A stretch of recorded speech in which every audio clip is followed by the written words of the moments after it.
Or call them at 833-586-7898 and let them know that Sedano and ESPN LA sent you. Children's Dental Fun Zone. Sparkling smiles, happy kids.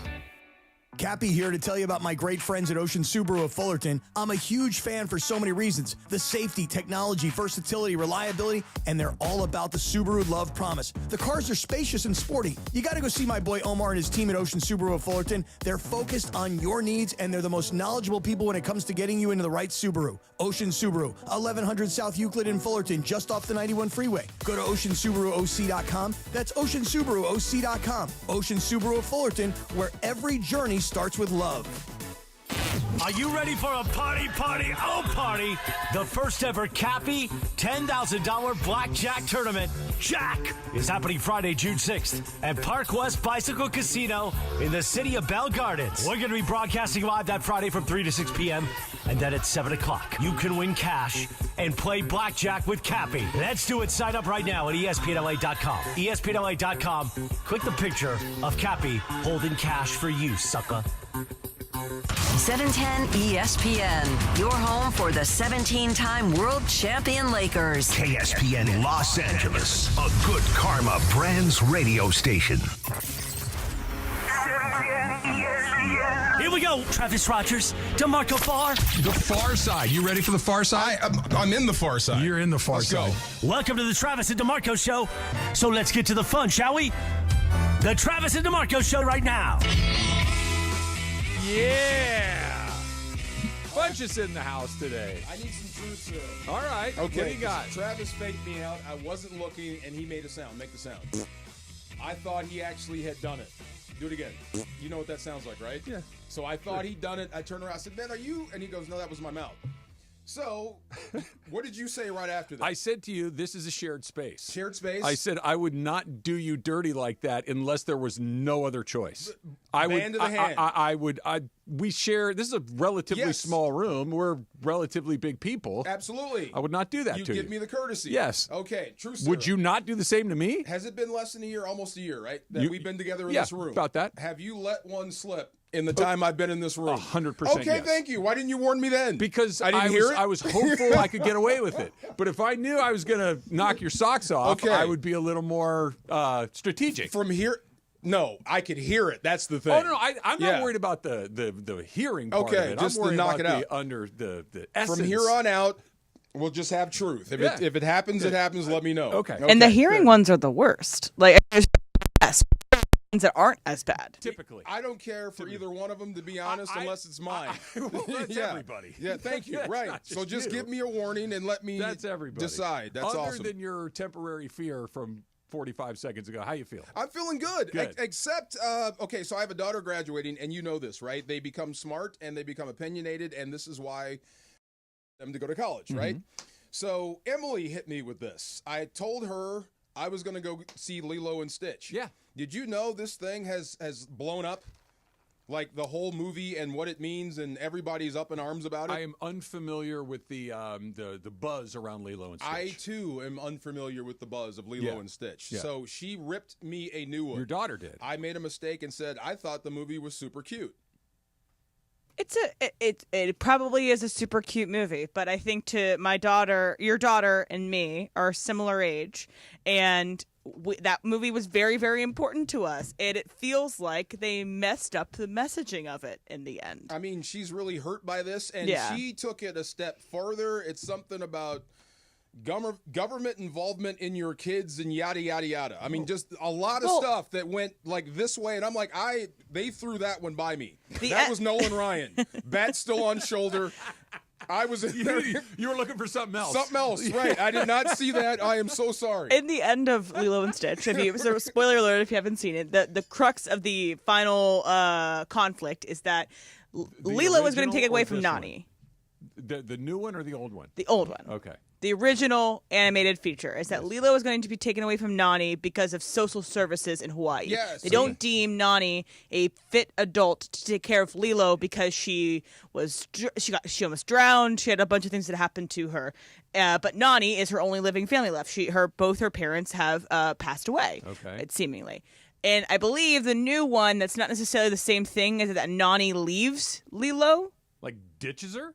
Kinda. To go surfing and to learn to surf in San Diego. Yes. And it's kind of blessed by that. Kind of. Wait, yes. she left Hawaii to go surfing. Now I'm bothered Right, by the exactly. surfing plot But the of kid whole is thing. safe. Okay, so just see what you're getting there, right? Okay. So I'm on the phone like this with her. Oh, just So, like this, right? She's just throwing up at me. It is an animated movie, and it is not real. So right. So I had to say goodnight and hung up the phone, and then she wrote me this book. She kept going. Right? So I this think is I like me your daughter. asking her to yes, she said, and the last thing she said That's was, long. sorry for all the passion. Yeah, that's right. okay. That's if that's how it ended, I'm okay. yeah.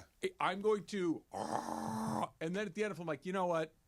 Thank you for listening to my passion. Had to get it out. We're good. Had to We're get good. it out. We're Okay. good. I said but she's if it ends with, and you'll never get it, then it's like, all right. No, now what are we doing? I told her thank you. I'm glad you're passionate because for idiots like me, I missed everything you said in the movie. because the original movie was a very passionate portrayal, potentially of like Native women and Native people in Hawaii, and the idea of family and found family in Hawaii, and this interconnected thing. And I don't know if that's necessarily the same thing you walk away from with the live action. I just saw my future. She's going to graduate. She's coming back here for the summer. Okay. So she'll be coming in. They're going to be best friends.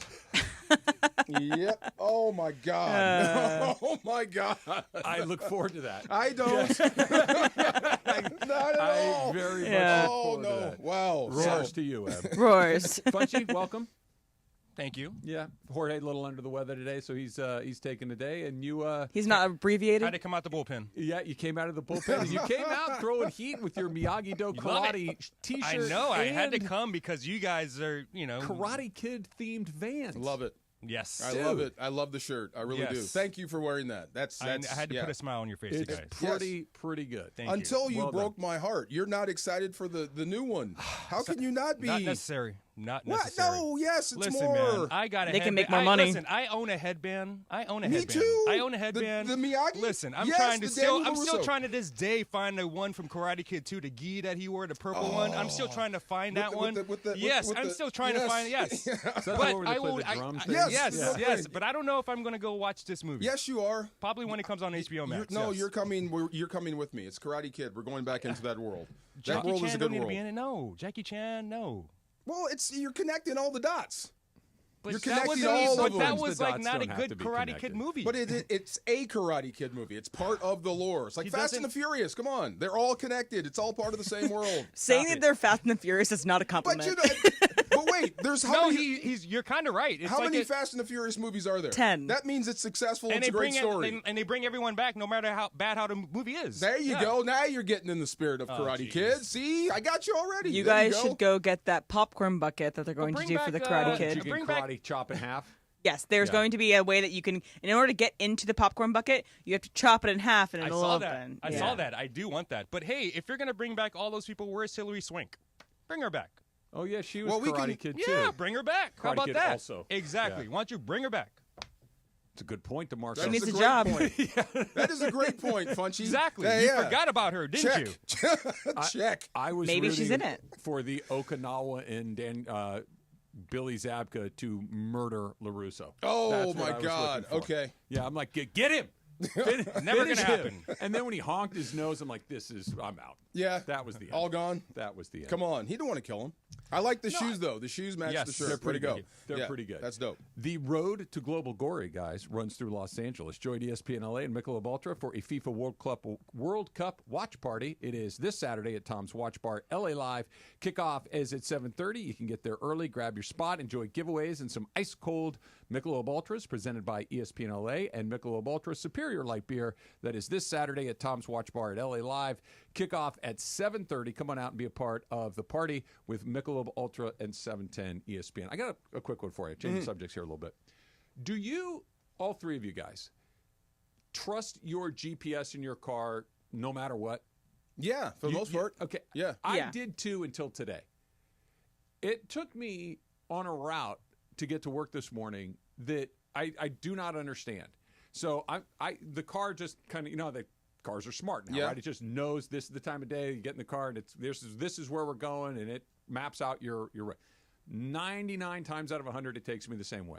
Once in a blue moon, it will say, no, get off on this road, go around here.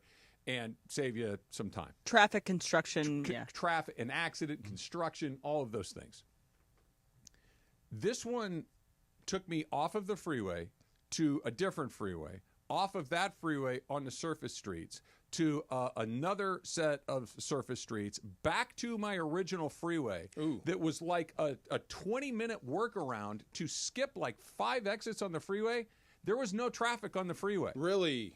And then it got me off the freeway again near downtown and worked me. And I'm like, this is, it added 40 minutes to my commute. Something sent his GPS information. Maybe there was an accident that just happened or someone was stalled on the freeway and they cleared it out. They cleared it quickly. And that's what I thought too. But you know, like you go up and over and you can see what they're getting you past and you can see the bottleneck or whatever. There was nothing. There was nothing there? Free flowing the whole way. Wow. See, you were being jacked. So and didn't now know. I don't know what to believe. I think you're okay. I think that was just a one-time thing. It happens every now and then.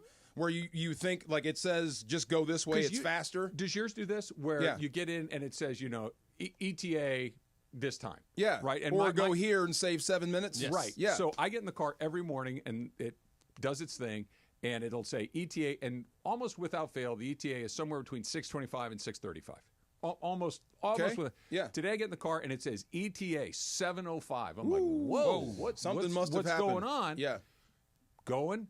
Freeways wide open until I'm relatively close to downtown, and then it just started ping-ponging me all over the place. And I never saw an emergency vehicle, never saw any smoke, never saw any helicopters, never saw anything that would lead you to believe there was a thing happening. Something must have happened, and on the way home, I think I saw 2 big major wrecks, like stuff that shouldn't have happened, like 2 cars are upside down twice. So maybe, I don't know, you just got messages like that, but it happens. It was a very circuitous route. It's weird, but I do trust my GPS. But I did too until today. Now I'm just driving straight into that bottleneck. Another question about GPS: do you guys try to beat the time?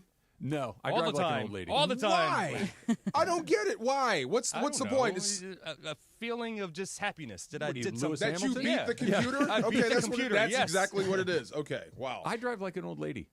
Well, I mean, I just drive normally the pace of whatever the flow of traffic. Yeah. I mean, I not guess trying to break speed records. No, it knows how long. It knows from here to there is X amount of miles. This is how fast the car will probably end up going. It's within a minute or two every time. It's a great feeling when it says 8:25. You're going to be at home, and then you get home at 8:20. It's the best feeling in the world. I've never had that. Let me ask you this: how do you spend those extra 5 minutes that you just bought back? Like what 5 minutes do you have? Maybe driving a little bit faster. I don't know. If I get there 5 minutes early, I'm going to circle the block. I'm going to circle the block. All that means is there's 5 more minutes of something that I'm going to probably. Right, no doubt, absolutely. So this is funny because when I went home, my mom picked me up from Dulles, and then we have about an hour-ish drive home typically, but it was during rush hour, so it turned into a 2-hour drive home from Dulles to Fredericksburg. And in it, she's been traveling this route for her entire career because she works in Dumfries, which is in Northern Virginia, and we live in Fredericksburg. So it's about an hour to 2 hours to drive home. When I was there, she asked me to put the GPS in on my phone, do the Apple Maps. I'm like, solid, great. And then she would oftentimes just go, no, I'm actually going to go this way. Oh, no, I'm going to go this way. I'm like, you can't do that. I'm like, Mom, why don't we just trust the GPS? Because we didn't even save any time, and she was freaking out. And I was like, Mom, either we do your instinct or we do the GPS. One or the other. Quite frankly, the GPS has robbed us of one of the great pleasures of being a local Angelino.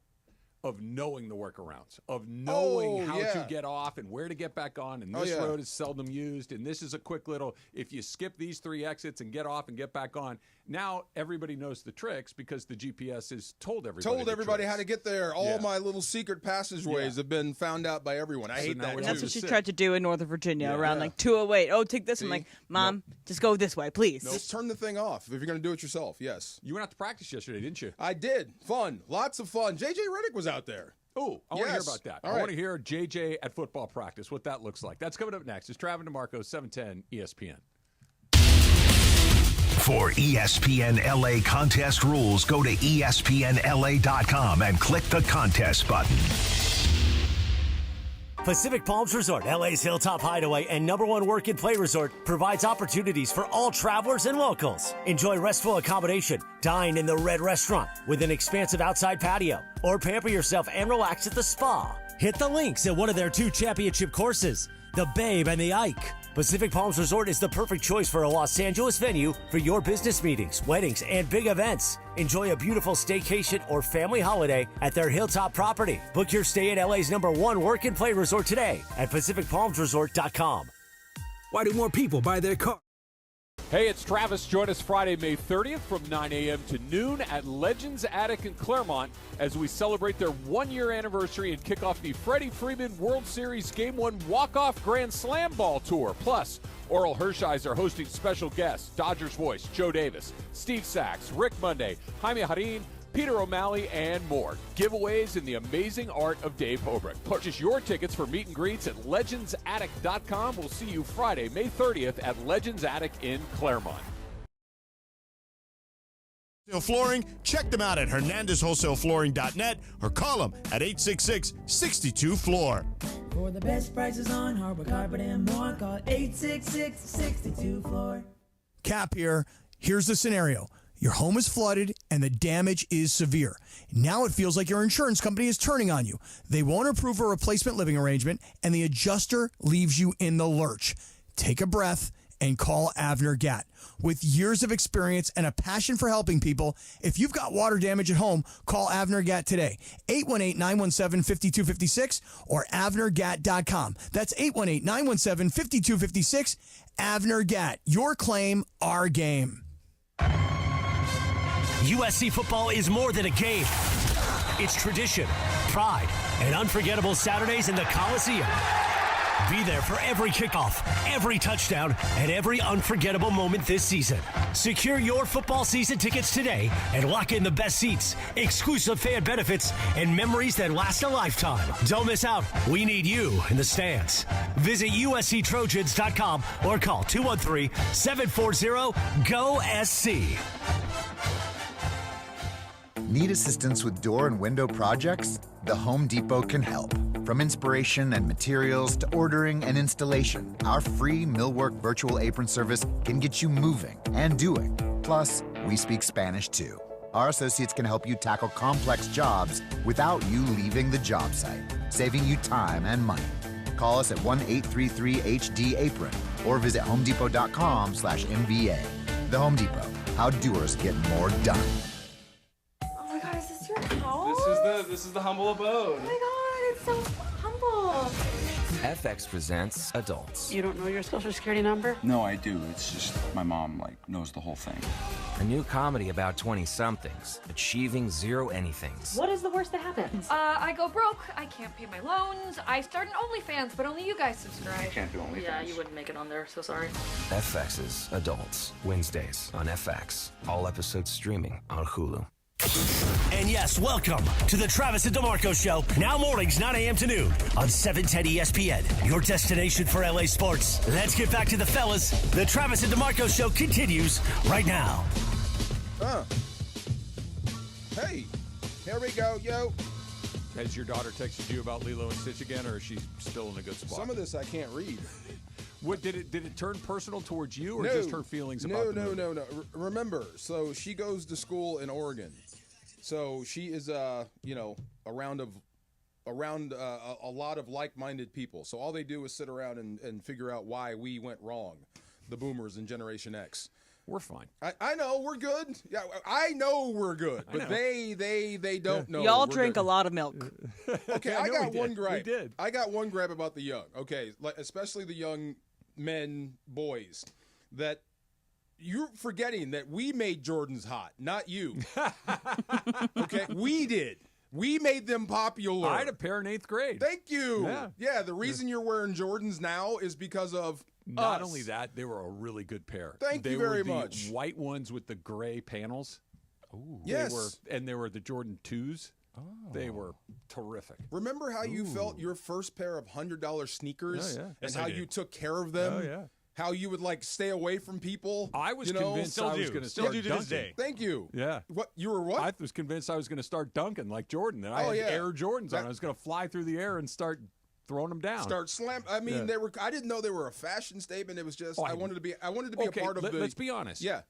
They were not in my neighborhood. Right. They were functional basketball shoes. They were worn to play basketball in, and the junior high I went to, we didn't have a gym. We played outside. So I was wearing these Jordan that after like a few practices, they'd look like I'd had them forever. They were just beat to you know what. There you go. But they weren't until like towards the end of high school, they became kind of those are a cool pair of Jordans. Yeah. Before it was just like, they were basketball shoes. It meant you could jump if you were wearing them on the court. It means you can fly. Not all of us. That's what it usually signifies. So the youth believe that they invented Jordans, that they made it cool. You can't if you weren't our era, you can't tell me how to wear Jordans. I agree with you. Thank you. You can't tell me how I should wear my Jordans. You can wear your Jordans however you'd like to wear them. Thank you. And same to you, young fella. Do what you need to do, but don't tell me anything.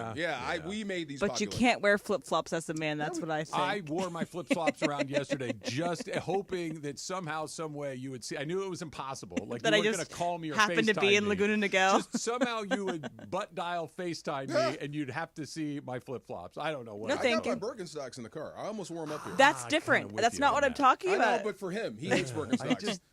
I'm currently wearing them, but the clogs. There you go. I'm more okay with them on women than I am on men. What's wrong with flip-flops? Nothing. I don't like men in flip-flops. Here's my statement. What do you want us to wear on vacation? Sandals. Absolutely nothing wrong. Not flip-flops. I mean, why? I don't need to. Okay, here's why. Men's shoes should be seen, not heard. I don't need to hear your shoes. I don't need to see women's feet sometime, but I see them. Okay. What are you loyal to a particular brand of flip-flop? Nah, whatever's close. Okay. No, are you a rainbow guy?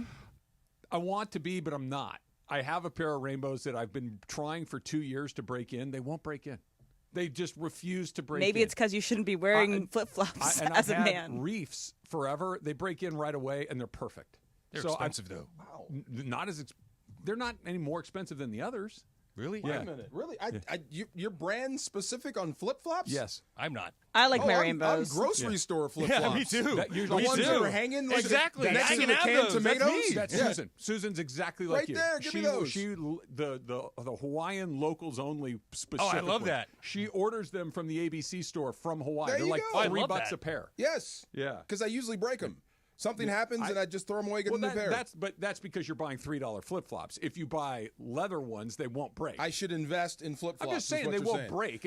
If you're going through them because they break, you could get something else. Well, because of Emily, I'm going to invest in flip-flops now. I want the good quality flip-flops that will last me forever. Rainbows last forever. They just take forever to break in. I was looking up reefs. What's rainbows look like? They're the brown ones. Let me see. Rainbows. Rainbows. It's a Laguna Beach, San Clemente. Okay. My biggest gripe is the thwop, thwop, thwop, thwop. Yours is an audio component. Exactly. Yeah. Funchy, we can rock rainbows, right? Exactly. Yeah. Okay. Yeah. All right, just making sure. Just making sure. They are just a little more expensive than your grocery store pair. Like probably $100, right? Less than that. Yeah. They're less than $80. On with those. Holy crap! They'll last forever. What? You will never have to buy $80 for another some pair. flip-flops? You'll never have to buy another pair. The Rainbow Flirty Brady women's flip-flops, $60. There you go. I bought some from Dick's Sporting Good for $15. Oh my God! Yeah. Wait a minute, these are $80. Yeah. Men's beach sandals, $80. One time.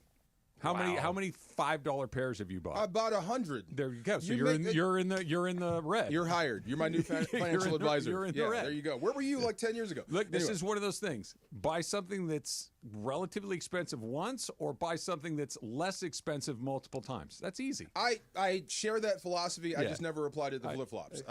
Now I'm awake. The only one I will go with, buy the other ones, the cheaper ones more often. Sunglasses. Mm-hmm. Yeah. Because I lose them. But and they get scratched. And My wife wants to give me the chain. The old man chain. I'm not wearing the old man chain, so I will not wear sunglasses. That's like an old NFL coach, right? Right. I am not. Al Davis. Al Davis, that's right. Right. The Al Davis chain, right. I'm not particularly vain. I can't chain it. I'm not doing it. I cannot chain it. So I borrowed these from my youngest, and I hope I bring them back. Oh, you look like the Terminator with those things on. These are these are her cool glasses. Yeah. What do you think? Yeah. I like. You do look like Terminator. I hope they make it home. Sarah Connor. Right. I'd have been back. I miss movies like that. But it was like cool. 5'9". Leaving here, going straight out there, and realizing on the way that I'm not talking to Kobe Turner. Well, I'm talking to Kobe Durant, the corner, not the defensive lineman. Explain that. So after the show ended, the Rams are going through OTAs and practice right now. So they're on the field doing football stuff. And It's football season to me now. Yeah. Whenever I see guys back out there doing football stuff, Sure. it means it's football season, so I'm all geeked. I mean, I was breaking speed limit records to get there. So I go in, and it's practice time. So at the end of it, me and JB will sit down with a player to kind of kick off the season. And I thought we were doing Kobe Turner, leader of the football team. We got Kobe Durant, also a leader, but just completely different guy. So as I'm walking in, I see the normal height of football people. They're giants where the giants should be. Like the O-line stands down there. That's where the monsters are. Yeah. D-linemen over here, the secondary monsters. Slightly smaller Slightly monsters. smaller. And then you got guys on the sidelines, and they're of average height. And then all of a sudden, I see this head that's above everyone. And I'm like, okay, that must be a basketball player. Come to visit. Yeah. As I get closer, it's J.J. Redick. Okay. How tall is J.J.? 4 or 5, something like that? Have you seen Les Snead? Yeah. Okay, where would you put Les Snead to you? About the same, I would say. He's about a head taller. Oh. Yeah. I mean, it's not like freakish tall, okay. but obviously he's a Noticeable. tall man. Yeah. Very. Yeah. So, and okay. as I get closer, and this is one of those things, that discussion we had about when is the proper time to meet celebrities. Okay, so he's off to the side, not out in front. Obviously, he and Les are having this discussion, so it's wave and keep it moving. So as I get closer, I start to eavesdrop on their conversation, and they're talking about culture. They're talking about winning. They're talking about leadership, and it was real just stuff. Freaking awesome. Yeah. It really was. So I'm walking with JB to the set, and I'm hearing this, and I start to slow down. And I want to stop and kind of join the convo, but I don't want to be like hockey third man in because you'll be ejected, right? So, but I just kind of wanted to listen. But listening to him, looking at his demeanor, how the players reacted to him, how he reacted to the players. The Rams players. Yes, this is the Rams house. This is where the Rams practice. This is where you can be you. It's practice loosey-goosey time. When they came up for a handshake, they all straightened up. And you can tell, like, he would give you a look like you're going to, like, sew that up before you get here, right? You know what I mean? I get it. You're practicing, and I'm here, but I am the coach of the Lakers. Right. I am that guy. Yeah. Respect. And then he would put that hand out, shake his hand, look you dead in the eye, and tell you everything about you, just like Sean McVay. A couple of things here. Number one, those dead-in-the-eye guys, you remember when you meet those guys. Because there are not a lot of them. And it's not just that they make eye contact. It's they make a very specific type of eye contact. They're looking right through you. Back of your head. Yep. Yes. There is an intensity and an acuity that they're looking at that is not just, oh, hey, nice to meet you. Yeah, okay, have a nice day. It's almost like they're reading your thoughts as they're looking at you. Kind of. Yeah. I guess that's a good way. I mean, you ask. They're sizing you up. They are. They're. Are you a serious person like I'm a serious person? Yes. They're trying to evaluate your level of intensity relative to their own. All in a blink of an eye. Yes. Right there. And yes. it is deeply unnerving if you're not ready for it. Well, it is. It's soul shattering sometimes. It It can really is. Catch you off guard. But it busts through your persona or whatever Yes. you're trying to portray, and it gets right into you. And Yes. it's awesome to be in that, and just watching him do that. And Les Snead, he's the GM of the football team. The guy carries a big stick, a big hammer. Sure. And to hear him or to see him listen to JJ as he's talking was awesome. That's like your grandparents chastising your parents in front of you. Like, whoa, I didn't think that was possible. No, they're talking about real stuff. Real stuff, And they're both at extremely high levels of real stuff. Yes. And they're communicating about the absolute center of the issue. Yes. Right? They're not talking about the weather. They're not talking about which freeways they took to get there and the traffic. It's not small talk. It's intense, real stuff. And when you get a couple of those guys together, kaboom, it almost like radiates out. It does. It really does. You could tell. I mean, it was a different aura in that little section where he was at. So, I mean, I did leave this. I was like, wow, that's really impressive. JJ's taller than I thought. All this stuff. And then I thought, walking away, I said, if Rob Pelinka does his job, they're going to win a championship.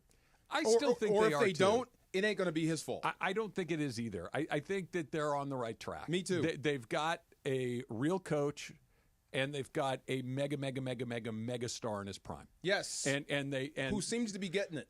Hopefully. Yeah. We'll see.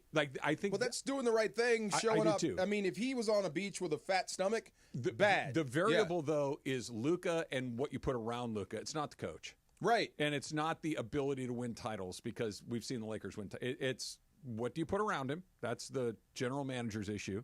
and whether your best player competes at a championship level. It gets into championship level shit. And those are JJ's words. Yes. And we're going to get into championship level condition.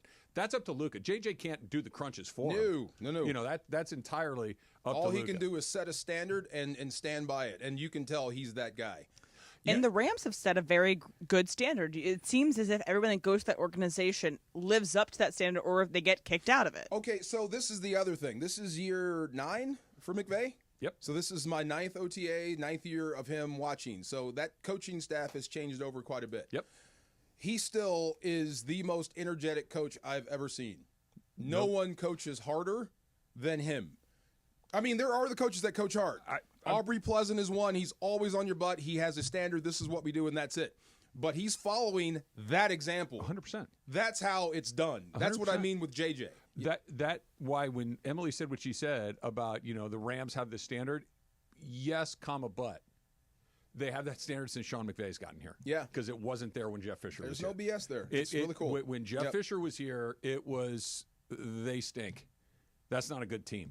That's a boring team. They just is like, yeah, okay, whatever. They were just an NFL team that lost more than it won. Yeah. There was nothing culture that you're like, hey, they're on to something here. And then all of a sudden, you know, the 30-year-old dude shows up, and everybody's like, I don't know what, and it's like, whoa. Yeah, man, he still coaches with gas. And it was a totally different dynamic. You buy strawberries in the pack? Yeah. Okay, some coaches are okay with having 2 bad strawberries in the bunch before they buy it. Yeah. He ain't. Yeah. Yeah, he's looking for that, and that's my standard, and that's it. I'll stay here all day until I find it. Got to turn it upside down. Got to look from That's the a good analogy, though. Is that cool? Yeah. I do. I stand there forever. Of course. I'm that guy. Blueberries the same. Raspberries the same. Dude, there's always the one in the middle. And it'll mess up everything. Yes. That's the guy. You're that guy. Move it along, guy. Move it. Yeah.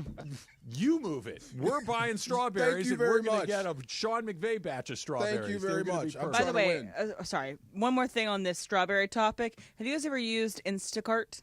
No. Okay. I know some Instacart guys, though. Yeah, great. It's a running joke on TikTok and other social media places that, like, whenever people get an Instacart shopper and they get a man, they're like, oh, no, because they won't be as... Not if DeMarco and Exactly. You guys would be great Instacart shoppers because you would take good care about getting the right strawberries. I can't remember his name. He's listening. He listens every day. He is going to light me up over what you just said. He really is. Prove me wrong, brother. Emily said it. Emily said it, Prove me not wrong. me. Yes, he is the... Is he an Instacart shopper? He's an Instacart guy. Okay. Flies through there. Yeah. And he's great at what he does. They know him. He's awesome. Does he get the right produce? That's the whole thing. You got to get the By the way, correct the other produce. one is the cuts of meat and the cuts of fish need to be properly chosen. Thank you very much. See? Right. Yeah. But also, if you're not going to the grocery store yourself, you kind of lose the ability to choose your own stuff. 100% you do. But that's why Susan's like, you want me to get anything? I'll do it. I'll get it. Yeah. I got it. Yes, sir. But it's the same. No, it's not.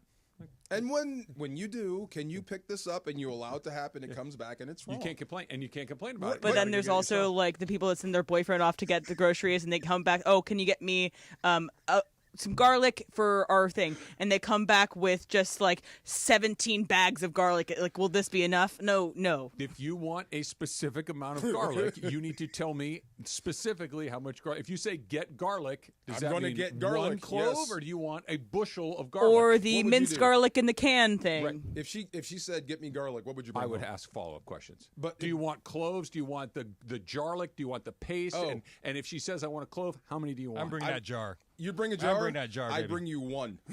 You didn't tell me how much. Yeah, never the jar. Never the jar? Never the jar. Yes. There you go. Never nice. the jar. You mentioned something about handshakes. Yes. Oh, my God. Apparently there's a rule that I'm unaware of that I want to get into. That's coming up next. It's Travin DeMarco, 710 ESPN. The road to glory runs through Los Angeles, and ESPN LA is teaming up with Michelob Ultra for an epic FIFA Club World Cup watch party you won't want to miss. Join us this Saturday at Tom's Watch Bar in LA Live as two powerhouse clubs face off for a shot at the world stage. This Saturday, kickoff at 7:30 p.m. Be sure to get there early so you can get your spot. Catch every second on dozens of screens, enjoy giveaways, and sip on ice-cold Ultras. Thanks to Michelob Ultra, superior light beer. And, of course, 710 ESPN. We'll see you this Saturday at Tom's Watch Bar at LA Live. Accident, Hey, it's Travis. Join us Friday, May 30th from 9 a.m. to noon at Legends Attic in Claremont as we celebrate their one-year anniversary and kick off the Freddie Freeman World Series Game 1 Walk-Off Grand Slam Ball Tour. Plus, Oral Hershiser hosting special guests, Dodgers voice Joe Davis, Steve Sachs, Rick Monday, Jaime Harin, Peter O'Malley, and more. Giveaways in the amazing art of Dave Hobrecht. Purchase your tickets for meet and greets at legendsattic.com. We'll see you Friday, May 30th at Legends Attic in Claremont.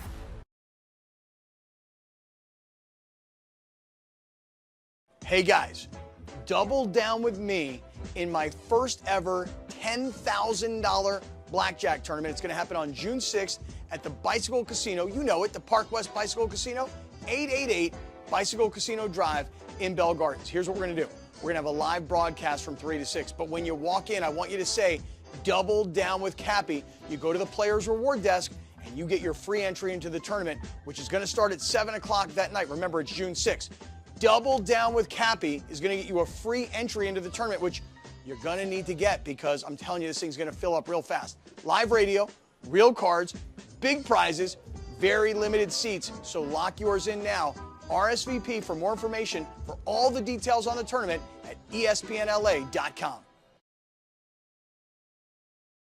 Freeman World Series Game 1 Walk-Off Grand Slam Ball Tour. Plus, Oral Hershiser hosting special guests, Dodgers voice Joe Davis, Steve Sachs, Rick Monday, Jaime Harin, Peter O'Malley, and more. Giveaways in the amazing art of Dave Hobrecht. Purchase your tickets for meet and greets at legendsattic.com. We'll see you Friday, May 30th at Legends Attic in Claremont. Coverage of the 2025 NBA playoffs on ESPN LA is brought to you by Chumba Casino, your favorite online social casino. Play anytime, anywhere for free for your chance to redeem some serious prizes. Head to ChumbaCasino.com and let's Chumba. No purchase necessary. Must be 21 plus. Terms and conditions apply. In a world parched for excitement, one drink will emerge. Twisted Tea, the refreshing thrill ride of flavor. Recreating its classic role as the hard iced tea that goes down smooth. Twisted Tea doesn't just taste like real iced tea, it's made with real brewed tea and a 5% kick of alcohol. Taste the adventure with Twisted Tea Hard Iced Tea. Keep it twisted. Twisted Tea Brewing Company, Cincinnati, Ohio. Please drink responsibly. The power of Dell AI with Intel Inside is transforming the world of pro sports. Teams can see curveballs coming with predictive analytics. Coaches can use AI insights to help players improve their shots in real time. And fans can get more out of every winning moment with AI-enhanced replays. Unbelievable! What a play! See how Dell Technologies with Intel Inside can power your wins at Dell.com/win. This is the Travis and DeMarco Show. You're from over there, I'm from over here. We're sitting in this hot tub together. What do you like to drink? No. See? No. No? Not at all? Come on. No. Now weekdays 9 a.m. to noon on LA's mega sports station. 710 ESPN. So I got a question for you, DeMarco, that relates to what I'm about to tell you. Our friends at Legends Attic are having their first anniversary. It is a birthday party, and you can be a part of the celebration tomorrow, this Friday, live from 9 to noon with DeMarco and myself. And here's who's going to be there other than just me, DeMarco, and Emily. It is going to be some legends, some icons. Steve Sachs, Jaime Harin, Peter O'Malley, Rick Monday is going to be there as well. Plus, there's going to be Legends Addicts giveaways, live art with Dave Hobrecht, the Freddie Freeman Grand Slam Game 1 ball. All of that is going to be there. It's all happening at Legends Attic. That's tomorrow, 619 West Foothill Boulevard in Claremont. Tickets are available at legendsattic.com. I was texting with Eddie a little bit last night, our pal Eddie from Rotolo Chevrolet and Legends Attic. Yeah. And he was just geeked. He's super excited about everything that's going to come out. So I can't wait to go do it. What about DeMarco's 999? Did you ask him about that? Not yet. That's so crushable. I don't even know why that's a thing. So I want to talk about that in a minute, but that's not what I want to bring. And Eddie always comes with the gear. You need to share that stuff. It's kind of what I was going to ask you about. I'm going to steal his jacket one day. It's kind of what I was going to ask you about. Do I get a dispensation for tomorrow for my shirts? Because I want to wear my Freddie jersey. Okay. Now, I'm going to wear my Freddie jersey. The question is just, do I wear it over something like this, or will you allow me a dispensation to not do it because we're on the road? Okay. 2 questions. Ready? How many shirts like that do you have? Like this or like the ones I've been wearing? How many collared shirts, button-ups do you have? 15. 15. Yeah. So if we go 17 days, I'll say yes. That means keep pushing. That means you got to empty the clip and reload. Then I will wear one like this under my Freddie tomorrow. Okay. Also, technically, Freddie Freeman, the jersey is a button-up. It doesn't have a collar. It has buttons, Gotta have a though. collar. I need collar. Okay. Then I will wear another one of these. So tomorrow. wear the collar with the Freeman. Yes. Okay. Okay. Good. I thought that maybe you would give me a. Okay. That's why I'm asking. Come on, it's got to be a challenge. I'm not. Perfect strawberries. I understand. A bet's a bet. The standard is the standard. I was getting my stuff together last night. And like, don't forget the shirt. Put it out. And I looked and I'm like, that's my Freddie. I'm going to wear that tomorrow. I'm like, I wonder if DeMarco will let me. I'm not going to concede. Okay, there you go. Yeah, no, I don't do that. Then you got to wear the collar with the Freeman. Okay, there you go. Deal. So what is this about handshakes now? So I didn't know this was a thing. Yeah. So you were telling the story about when all the Rams players were going over to JJ. Oh, who was the at handshake. practice, Yes, and they yes. would stand up a little straighter. Yes. And shake hands in a very. It was at that angle. Like, it's not going to be down here. It's not going to come from here. It's coming from right there. Okay, you know what I'm saying? Yeah. I do now. Yes. Because what you just described is exactly what Key used to give me a ton of grief about. Okay. A ton of grief. He's like, oh, here comes Trav, elbow in right by the side. Hey, nice to meet you. I'm Travis Rogers. That's what it was. And I'm like, that's how I shake hands. He goes, no, man. And he goes, you got to come from up high or all these things. So whenever, to this day, when he sees me, he's like, hi, Keyshawn Johnson. Nice to meet you. Elbow in. He goes, elbow in. He goes, when you get north of the 710, man, you got to get it up high. Like Okay. he goes, when you go back down to the OC, you can keep that elbow by your side. You know, I see, and I love Like, Key. what I do. are you talking about? We love Key, but I think that's why it would be hard to coach Key. It really would, because I can't be your friend right now. I can't give you this. I'm here. I'm elbow in guy. Because the entire team is watching. If I give you this, they're all going to give me this. Why am I giving everybody that? Right. There you go. I went on his show one morning, and he introduced me as the guy who shakes hands with his elbow by his side. That's okay. The corporate handshake. I didn't know. Yes. I'm like, he goes, no, you do it on purpose. I'm like, I don't. It's just how I shake hands. It's a business handshake. It's how you do business. If I meet you for the first time, we're going to do it quasi-formally. Yes. Yeah. Okay. Yeah. I think you should. I think all young men should practice that. You're going to have to do that at some point. No up highs, no pounds the first time. No. Yeah, no pounds, no up high. Yeah, you got to go like this. I'm serious. Yeah. Especially when you're approaching the head coach of the Lakers. And he's standing right there, and he knows who you are. Yeah, well, I don't know. He knows everything about you. There's no pounds or nothing. No, JJ, nothing no. Like, hey, only if he initiates. Bring it in. Okay. Bring it in. Yeah. If JJ sticks out the pound, then you pound him. That's fine. Yeah. But I would never go in like this with somebody I don't know for the first time. The second I mean, time, I have. The second time, for sure. Yeah. But if I'm meeting somebody, especially somebody in a position of authority. Right. That might be the difference. Yes. Like if it's.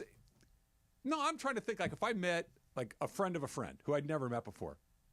How you doing? I'm not coming in up here. Never. Now, if the second time, sure. But not the first time. What if it's like a social setting? Like you guys are at a party or something, I don't know. No. If I met a teammate of a teammate, then yes. Yes, right? I've heard a lot about you. We have a guy in common. I'm going to give a very specific example. When I meet one of your brothers. Yes. I'm going to be in here, correct? Yes. Yeah. I hope so. That's what I would assume. If you start from up here, they're going to look at you funny. No. Yeah, and they're not going to reciprocate. No. They're going to look at you like, really? Now, okay, let's say I spend time with your brother on the golf course. Yes. The second time, can I come in like this? Yes. Once Okay. you guys establish a rapport, do what you want. Yeah. But Okay, that then I first get it. Work initial up high. meeting is here. Work up high first, Travis. No. I'll call you don't white start chocolate. there. No. No, I'm coming in like I'm applying for a bank loan. Exactly.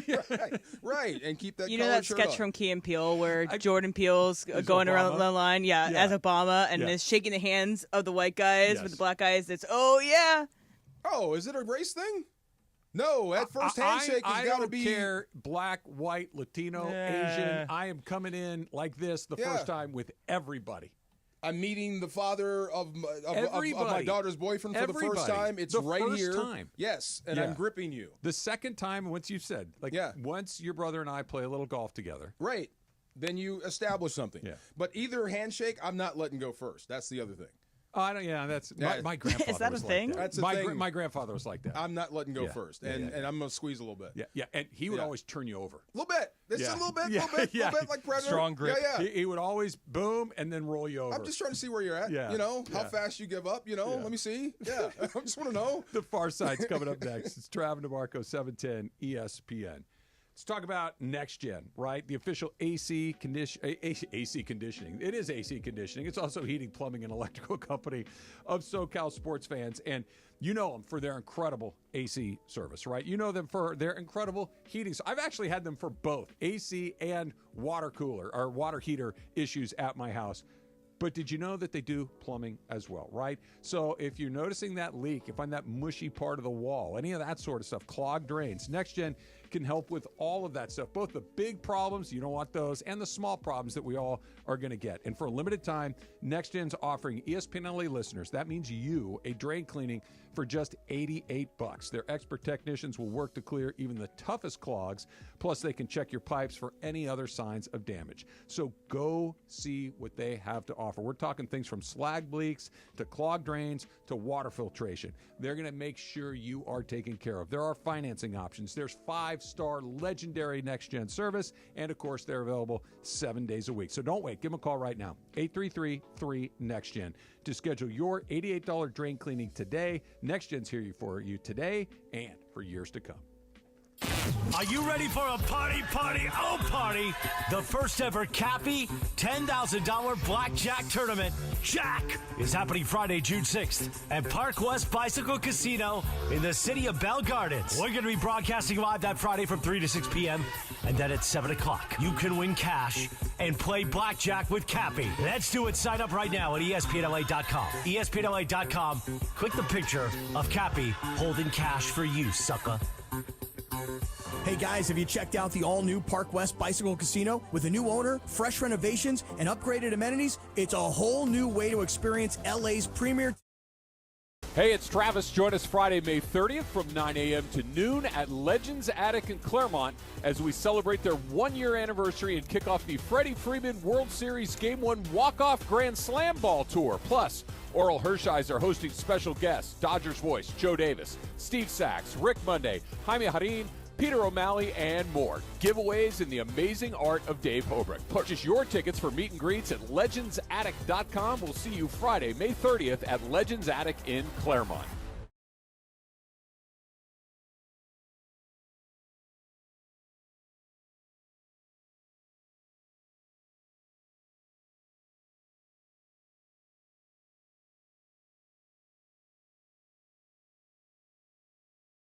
Don't let chafing slow you down. Grab Highlands Chafing Relief at Walmart or Target right now. You ever try fixing your car and realize you're missing that one part? Yeah, been there.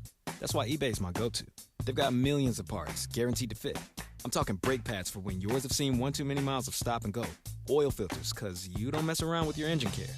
Even got this cold air intake on my watch list. I might just go for it.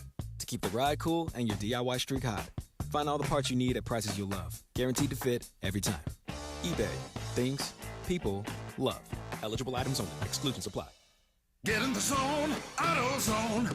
Welcome to Bundle Deal Days at AutoZone. Well, I do need a bundle of things. When you bundle, you save. Do I save if I bundle oil with an oil filter? Save up to $12 on that bundle. What about brake pads and rotors? Bundle those and the brake pads are free.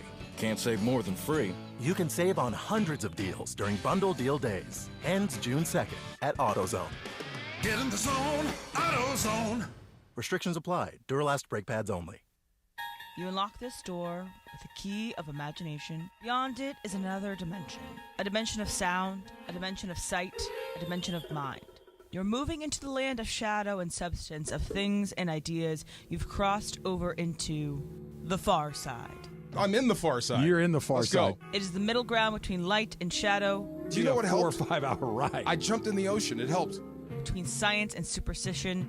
I gotta feel quick. I gotta feel fast. I want to feel naked out there. And it lies between the pit of man's fears and the summit of his knowledge. The far side. I am so geeked because there are moments and there are people that shape who you are as an adult, right? Sure. We're about to meet one of them, one of the guys that helped me become me, and he sees me as the little brother, and I will always be that little brother. He was my brother. away from home. But two things. The reason I started this was I was watching the Western Conference Finals and watching the OKC fans. Yeah. And how into it they were. Oh, my goodness. Right. They really want it. They want to be champion. They want to be recognized as one of the best. Laker fans, it seems like they think they deserve it. They're entitled. Right. Yeah. So, and it's funny how the universe works, because right as I'm watching this, I get a Facebook post from one of our other team captains from UW. And it's from a UW doghouse, and this is what it says. On a rare night game in 1991, the fourth-ranked Washington Huskies traveled to Lincoln, Nebraska, when Nebraska was Nebraska. Oh, yeah. For a highly anticipated top 10 primetime matchup on ABC. I'm a sophomore. Led by Coach Tom Osborne, that's Nebraska's coach. The Huskies, the Cornhuskers, initially led the Huskies 21-9. However, the Huskies then produced perhaps the most impressive 20 minutes of the Don James era, outscoring the Cornhuskers 27-0, ultimately winning 36-21.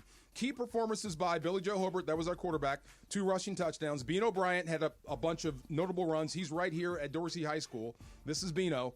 And our backup running back, Jay Berry, had an 82-yard run to ice the game. Wow. So, as we're going in to play Nebraska, the entire state had showed up. The whole place had turned red.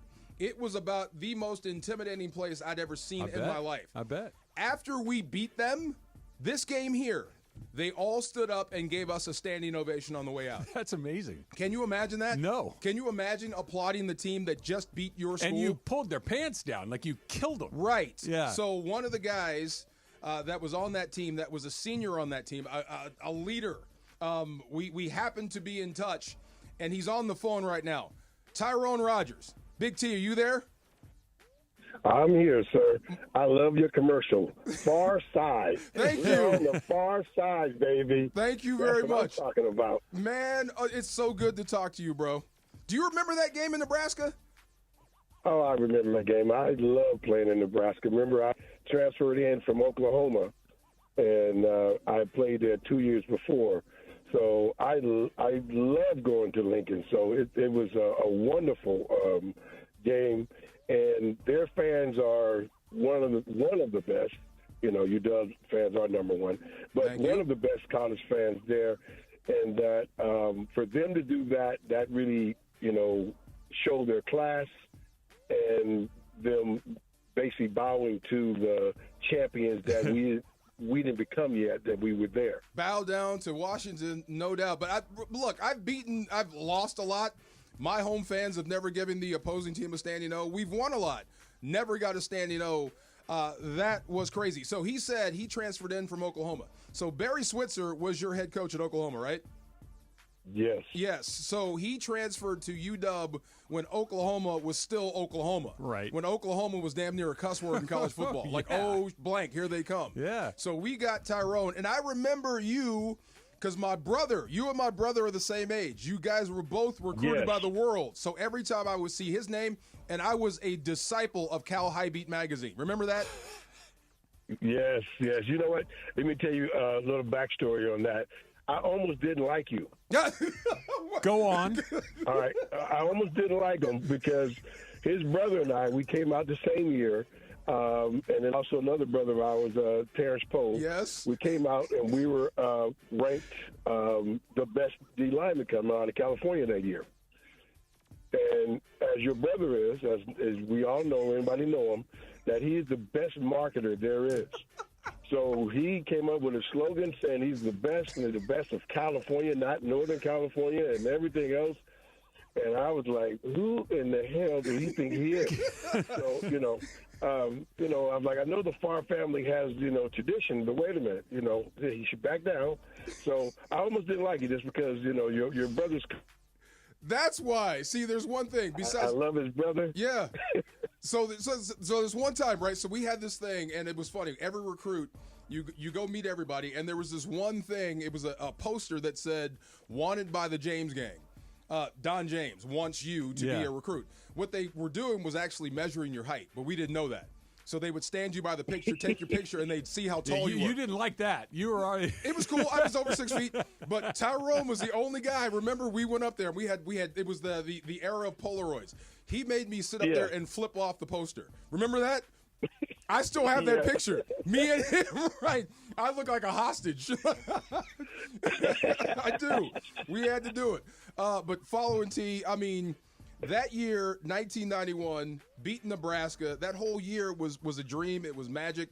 And I still say, me, you, and Steve Atman were the best three-man rotation in the country. What say you? The best. You know, what Coach Hart did, and you know, we were never enough. DeMarco could get a sack on the goal line, them going in, and he would get a minus and a smile because he went to the wrong gap. Great play. We had a coach that made us. He gave us a little props, but not too much because we always had to strive for more. And he always, you know, he would down DeMarco, he would down me, he would down Steve. You know, some people think that Steve was golden, but no, not in the meeting rooms. You know, so we had a coach that pushed us and made sure we wasn't settled with the game we had behind us. Oh my God, he was unrelenting. You know, Tyrone, when I finally made the Rams, like as an undrafted guy, he was the first guy I called. Yeah. And you would have thought we hated each other through that 5 years, but he was the first guy I called, and I thanked him because he worked my ass off. When I got to camp, I'm like, these dudes are bums. They don't know how to practice. They can't go hard. They wouldn't make it one. They wouldn't make it one Tuesday practice. Our Tuesday practices were oh my God, it was combat. Oh my goodness. You know, the mile run, oh my goodness. No. Especially after, you know, all the power juices that we drank the night before. Oh. They would have never made it. Oh, no, not at all. You know, the power shakes. You couldn't party with us. You couldn't hang out with us. Yes. No one could. You told me not to release your client list, so I will not. But you are the CEO of your own security company. So you bodyguard securities, you go out to Coachella, all the fun spots. And what is that like now for the kids of today? You know what? It's like game day. We set everything up. We make our plan. We go through every potential danger area and set the team, and then we try to, you know, perform. Only thing about it is they got to just get it right one time and touch our client, and we fail. Yep. So that's the bad thing about it. But so far, no one's been touched under my watch. You know, and everything has been good. So it really is great. It's you know, it kind of keeps me in the game and keeps me on my toes and training and going in the classroom before an event or the day before the client's going somewhere. We always have to stay on top of what's the new dangers or, you know, or any embarrassment moment. Okay, I'm going to tell you one story. When you said your clients don't get touched, I understand that. We were the biggest thing on campus, Travis. Yeah. The Huskies, the UW football team. Sure. We were it. You could have painted a rock purple and gold and sold it for $100. Yeah. We were that team. So we had this little mini rivalry with the fraternities on campus. Okay. Especially the black frats. See, he knows. Right there. So we went to a step show, and all of a sudden there was a brouhaha. Oh. So it was Greek versus football. So we were upstairs, and we had gotten trapped around all these dudes. There was like 5 of us and like 30 of them. Okay. So we were thinking, okay, this is like Thermopylae. Here we go. We're the Spartans. We're going to have to fight our way through this. And right when we thought all is lost, Tyrone was coming up the stairs behind him. And you want to, man, the smile on my face, like you guys have no idea what just happened. It's like Thor had shown up with that hammer. That's great. Oh, my God, and got us out of there. So that is, when you say your client and their health and their protection is under your watch, I would feel safe with you as my bodyguard, no doubt. You remember that day? Well, I can't tell the whole story. Yeah, because, you know, we were just handing out ice cream cones. There you go. Uh-huh. I definitely believe that. That's definitely what you were handing out. I just remember the crutch falling down the steps. Ice cream cones. You know, some people didn't want the vanilla. We had to give them strawberries. So, yeah, I'm sure. I got a quick question for you, Tyrone, that you mentioned that you played at Oklahoma before you transferred to UW and that you'd been through Lincoln before, right? Yes. Okay. Did you ever think you would see a time where the Cornhusker fans would give a standing O to the visiting fans? Like that just seems surreal to me. Never. I mean, you know, going in with Oklahoma, we got things thrown at us. Yeah. So Then never, no. That was, I said, wow, they, you know what, they are respectful. They do got brains, Yeah. So, I went back and watched as much as I could find about that game. That was a great 20 minutes, but that wasn't even half of it. And remember this, when I said Tuesday practice, right? So this was, and we talked about standards, J.J. Redick and Sean McVay. Don James was another level. Sure. So we could beat teams by 30 points, but we had one rule. If we got outscored in the fourth, we're running. No matter what, it could be if you won the game by even if we won the game by 40 points. Yeah. If they scored 3 more points than we did in the fourth quarter, we have to run. So remember, this is all coming. We're in the euphoria. We are ranked number 1. We're partying. We're having man sodas and whatnot. You're having ice cream cones. You're thinking Tuesday is coming, and he's not going to care about how we won the game. Yeah. All he's going to care about is that standard. So those Tuesday practices. That's why he won a bunch of games. Yes. Do you find those lessons that we learned there that you carry over into life now, Tyrone? Well, I'm going to add one thing to it because, you were on that Breakfast Club a lot. You remember that? You don't have to say that, man. Stop. So, the Breakfast Club, he's gonna say if you miss class or late to class, you had the Breakfast Club. Or if something else happened, whatever, put you on that Breakfast Club. Yes. So before the day started, you have to, I think it was 6 a.m. I was never on the Breakfast Club, so I don't know. I think it was 6 a.m. You had to go, and they ran a mile, or whatever the coach wanted you to run, whatever he created. And then you had to get up, go get dressed, go to class, make sure you make the class this time, and then we had practice. So I would like to ask you, DeMarco. What? Have you been late to one of your shows at all? Because all of the breakfast clubs you've been up. No. Lesson learned. It was a great lesson on life. Look, no matter what. Look, I would love to say I just want to stop paying my mortgage. I can't do that. I would love to say I would just love to not go to work today. But I can't. I have to. Right. That was the standard. Whatever we had to do, that was the rule, and there was no getting out of it. He wouldn't even have to tell us to run. You just go. We would practice. He'd bring us together, and then he would just walk to the goal line and just wait, and we'd all line up and get ready to run. We just knew. It was just one of those things. Non-negotiable. Yes, sir. Can't wait to see you, man. The one other thing you forgot is that our defense was on another level. Oh, God, If we didn't party at the ball, if the all 11 wasn't at the ball making a tackle, we had to run. Yes, I do remember that. I remember Jim Lambright giving me the greatest coaching point ever. He taught us how to celebrate. He said, don't turn to the crowd, turn towards each other. Celebrate, and this is verbatim, celebrate over the body, but with each other. Celebrate over the body, but with each other. Yes. With all the running you had to do, you probably look like you should have been on the track team. Travis, you don't know what Tyrone, you don't know what you've done. You've unleashed the beast. He does not know. I got a lot of notes I took, Tyrone. Get off I got the a lot phone. of questions that were coming back. I got Breakfast Club. I've got an A- and a smile and power juices. If you weren't bigger than me, I'd fight you right now, Tyrone. Love you, man. Love you, bro. Thanks for coming on. Bro. And you know what? You're not my little brother, man. You're my brother. Oh, that means a lot. One of the greatest D linemen from UW that swimmed on the goal line and made the play. I feel like Come there was on, a man. barb in there. Stop that. He would make the play every time. We didn't understand it, but he would swim on the goal line and make the play. I hope Aaron Donald didn't hear that. I hope Aaron Donald didn't hear that because I swear I was different. Thanks, Tyrone. I'll talk to you soon, man. Yo, thank you, brother. My man. All right, you guys have a great day. All right, you too. Don't you bring up anything he said. I will not clarify nothing. Swim on the goal line. Oh, my God. I got, you know me. Whenever you see me writing things down on my little notepad over here, you know I got follow-ups. Why? I was looking right at the ground. You know I got follow-ups. Yankee fans are in their feelings, and I'm here for it. That's coming up next. It's Travin DeMarco, 710 ESPN. Oh, that's right. See, Tyrone's got me off my game again. Dude, that's my man. Can't wait to go to Pechanga. We're going soon, aren't we, Travis? Very, very soon we'll be at Pechanga. But you can play your perfect combination at Pechanga Resort Casino right now. Southern California's premier resort casino experience. Fellas, listen up. This place is gold. It's awesome. And it's not that far. It's right over there. You can get there, and it's like being in a whole different planet. So why get yourself stuck in traffic? Like I said, you could be at the best casino resort in Southern California in less than an hour. Golf course is immaculate. It's perfect.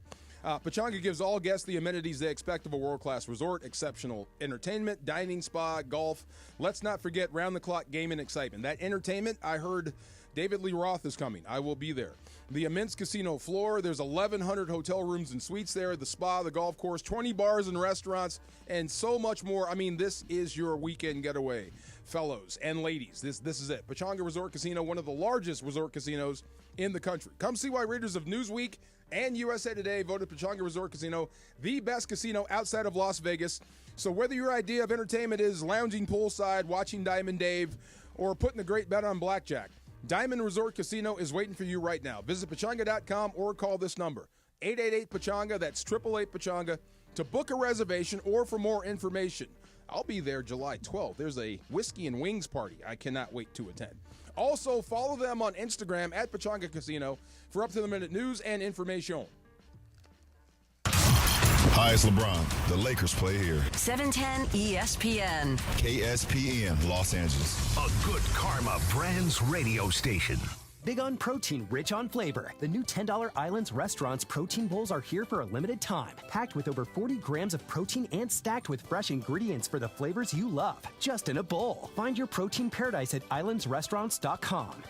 Is it time to downsize? Selling your home doesn't have to be a hassle. With Seller's Advantage, skip agents, commissions, and costly repairs. Get a fair, competitive cash offer without worrying about the details falling through. Chris Chavez, a real customer, says, quote, Seller's Advantage offered me more than I expected. The process was fast, easy, and much better than using a realtor. End quote. Call 888-390-AS-IS or visit sellersadvantage.com for your free cash offer. DRE number 01961658. Don't worry, sell happy with Seller's Advantage. Do you know a high school senior who's a true all-star on the field, in the classroom, and in the community? ESPN LA, along with Rotolo Chevrolet and Capozio Buick GMC, is proud to present the All-Star Student Program. We're honoring 5 incredible seniors with a $500 scholarship and an exclusive VIP experience at ESPN LA's All-Star Friday Night. Nominate your standout student today at ESPNLA.com. Brought to you by Rotolo Chevrolet, the #1 Chevy dealer in the West region, 13 years in a row in California once again. Hey guys, it's Sedano. In the market for new flooring? Why pay more at big box stores? At Hernandez Wholesale Flooring, every day is a deal, no gimmicks. Call 866-62-FLOOR or visit them online at hernandezwholesaleflooring.net. No sale beats wholesale. It's the Travis and DeMarco Show. Travis Rogers and DeMarco Farr. But I think there's a but. I think there's a but, but not a big but. It's a little narrow but. The Travis and DeMarco Show rolls on LA's mega sports station, 710 ESPN.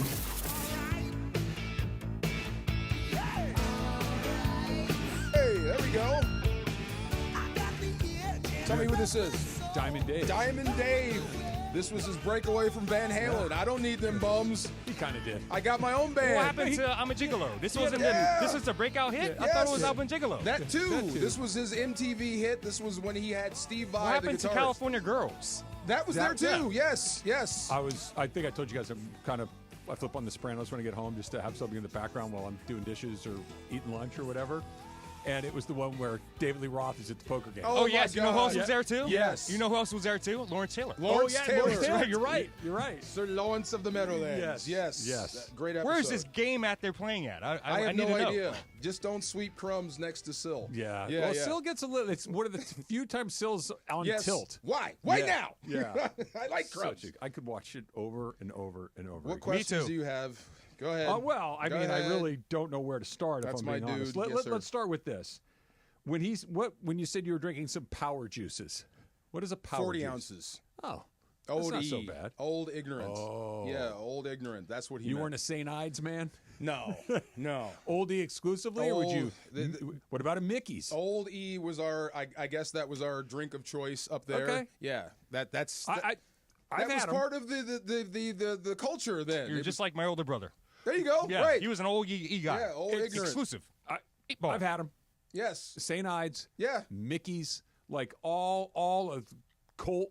I drank so many of them, Travis, they started to taste sweet. They're gross. Yeah. They're really gross. Like, try having one now. Oh, no, hell no. But they do the job back Emily, then. have you ever had an Old English 800? Yeah. And once. Your review? I don't really remember it, so that's probably why. That's what it was for. It was, 40 hands time. So Yeah. They did the job. Yes. Absolutely. That's what he meant. So we would go out. So you'd have to go running on a gut full of oldie? Well, that's what I mean. I mean, it didn't matter. This is Don James. And Nick Saban was coached by Don James. Yeah. So when you talk about that program and how disciplined it is, this was the father of that. So we'd blow teams out. I mean, absolutely annihilate teams. We'd put the third string, fourth string. This is when Joel McHale would get in. Third string, fourth. I'm not kidding. I know you're not. I don't mean this in a bad way. I know you don't. But we'd let the fourth string defense go out there, and they would give up a touchdown, and we would get outscored in the fourth. Okay, I'm not trying have to freaking turn run. this into like a serious conversation because this is fun. But I'm curious.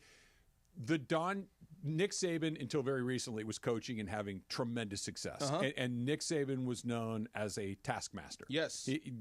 We're going to do it like this, and it's up to you. You either will do it like this, or you will not play for me. Yes. Those were the two options. Yes. Right? Can you do that anymore? Because of the way that guys can leave, the way that they can earn money, the way that if the second they don't get what they want, they can move on to another spot. Is there a 25-year-old coach that's the next Nick Saban? And I don't mean successful. Maybe. I mean running it a certain way that you either do it like this or you don't play here. So funny. You're accessing other memories or just thoughts. So J.J. Redick's there. I was talking, I can't remember his name. He's from San Jose State, and we were talking about the very same thing. He says it's year to year now. You can't build teams anymore. Right. You just know that if we have a great season, have good players, they're going to be gone next year. Yeah, sure. So especially at a place like San Jose State. Absolutely. Yeah. They just know. And this is how he said it's basically like community college now. Okay. Junior college. That's how they operate, but they try. It's the Navy coach. The old Navy coach is there now. Okay. So they try, but it's year to year. So I don't think you can build those programs like that anymore. I think that's why Saban got out. You'd have to I can't find do this anymore. Such a specific type of athlete that wants to be coached like that. Yeah. That wants extreme discipline. That is not going to look for the exit the second they don't get what they want. No. And they're not a lot of, because I know not everybody's like this, but I think most people are like this. That we're looking for the path of least resistance most of the time, right? And if I can go play over here, trying kind of sort of hard, or I can maybe not play here, and this guy's grinding me down. Now, this is going to make me a better football player. True. But I'll be okay over here. Well, what he said, this is the coach at San Jose State. He threw out the numbers. And he's like, you get an offer for $400,000, you got to take it. And I'm like, what? He was like, you're getting offers for $400,000 and more. So it's the opportunity to level up, and they encourage it. If you get that sort of life-changing money, you got to take it. Did you see that story where I don't know the woman's name, but she's a softball player who was at Stanford and transferred to Texas Tech. She got $1 million. Right. You softball. Have to take that. Softball. Yes. Like, this isn't, I played football at Michigan or I played basketball at Duke. This is college softball, college baseball. It's not a money-making endeavor. It's just, it's just not. It's that and that. It's but basketball. If you get the right pitcher, you can dominate. $1 million. Yeah, you can dominate. To play softball in college. That's crazy. If I could pay $1 million to get the best pitcher in softball or one of the best, I'd do it because you're almost unhittable. I get it. I'm not saying that it's not an incredibly useful tool to win softball games, but softball? Well, he said this. It's a year-to-year prospect, so you don't have 4 years to develop guys, but you can coach the crap out of them for a year. Get everything you can out of them, and if they move on, they move on. If not, they come back for another year. You build on that. It's weird. Tough. That's just the way it is. That is a tough deal. Yes. Do you want to be a part of the first ever Cappy Blackjack Tournament? It is happening Friday, June 6th. That is a week from tomorrow at Park West Bicycle Casino in the city of Bell Gardens. Joining, it's going to be a party. RSVP right now, ESPNLA.com. Click the picture of Cap and Cash and be there for our first ever Cappy Blackjack Tournament. Go to ESPNLA.com right now to register for that. I know we'll probably spend some time talking about this tomorrow out at Legends Attic with Oral and all the Dodger folks that we're going to have out there. But Yankee fans are doing some stuff that is very un-Yankee fan-like, and I love it. I love it. That's next. It's Travis DeMarco, 710 ESPN. Are you ready for a party, party? The first ever Cappy 10,000. Hey guys, double down with me in my first ever $10,000 blackjack tournament. It's going to happen on June 6th at the Bicycle Casino. You know it, the Park West Bicycle Casino, 888 Bicycle Casino Drive in Bell Gardens. Here's what we're going to do. We're going to have a live broadcast from 3 to 6. But when you walk in, I want you to say, double down with Cappy. You go to the Players Reward Desk, and you get your free entry into the tournament, which is going to start at 7 o'clock that night. Remember, it's June 6th. Double down with Cappy is going to get you a free entry into the tournament, which you're going to need to get because I'm telling you, this thing's going to fill up real fast. Live radio, real cards, big prizes, very limited seats. So lock yours in now. RSVP for more information for all the details on the tournament at ESPNLA.com.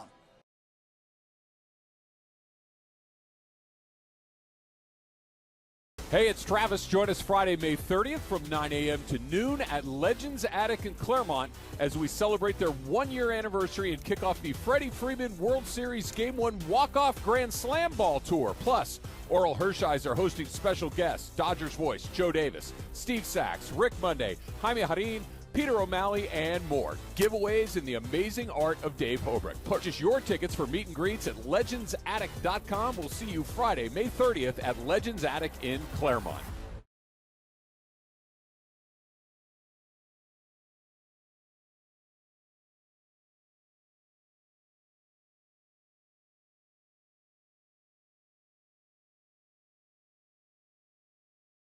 Accident. Immediately after an accident, before talking to the insurance company, call Jacob, man. Jacob and his team will do all the work, make all the phone calls, handle the paperwork, set up the doctor's appointments, whatever the case may be. And when you speak to the insurance company first, it's a big mistake. Because you know why? They may later use your words against you. However, Jacob and his team, they'll guide you through the process, get you the compensation you deserve, and you don't have to pay Jacob unless he wins. Nothing out of pocket. Free. Gratis. So if you're injured in an accident, the first name, the first thought, the first call should be Jacob. Jacob, Jacob, Jacob. The consultation is free. That's right. Free. I told you. Gratis. Don't wait. Call Jacob 24 hours a day at 844-24-JACOB. That's 844-24-JACOB. Call him 844-24-JACOB or visit him online at calljacob.com. Call Jacob.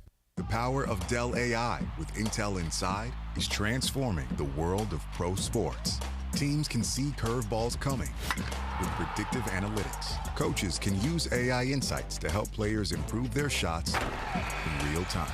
And fans can get more out of every winning moment with AI-enhanced replays. Unbelievable.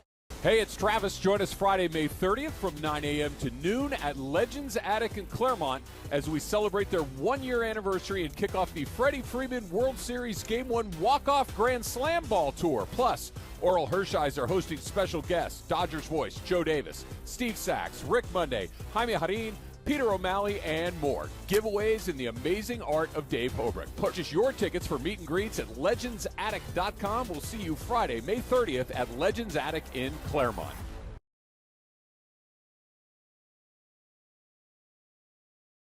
Of Casualty Insurance Company and affiliates, not available in all states.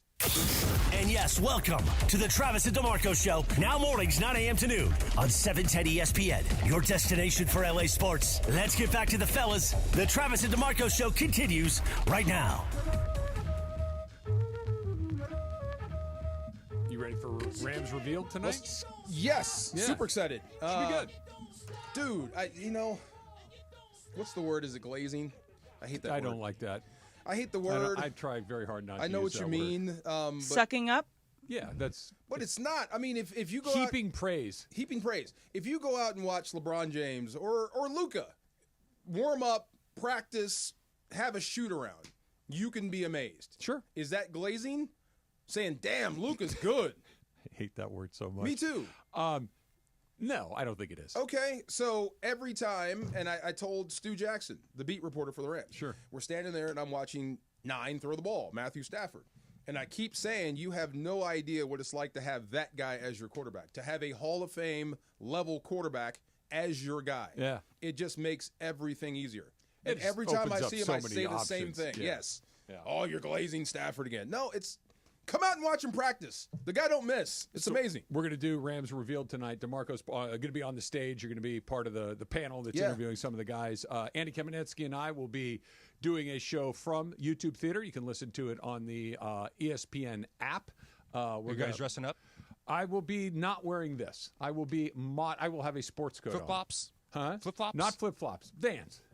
But I will have a sports coat on. Nice. Yeah, I'm looking forward to it. We're going to interview a bunch of players and talk a lot of Rams football for a couple hours. Stafford, Coach McVay. Yeah, you're getting the Kevin heavyweights. Demoff. Yeah. You're getting the heavyweights. Dotson, Steve Avila. Yep, I get Dotson, Avila too on our. Oh, you end get of him it too. Okay, yeah. So it should be great. Hey, bro, if Kevin Dotson says you owe him $100, just pay him.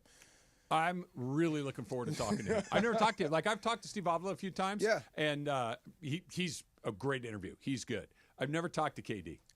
Funny. So he was the guy that was wearing the Halo helmet as a guard. And I'm the cushion thing. Right. Like, who does that as a guard? So I went up and asked him, why are you wearing that? Like, why do you wear a Guardian, a Halo helmet for guards? The guards don't do that. He goes, to protect my brain. Why else? Good answer. That's what I said. Yeah. I wasn't expecting that out of you. Yeah, that's a very good answer. That's a great answer. Quite frankly, that's the answer. Right. But anything else is like, yeah, okay, but you're protecting your brain, right? Yeah. You just cut right to it. Right to it.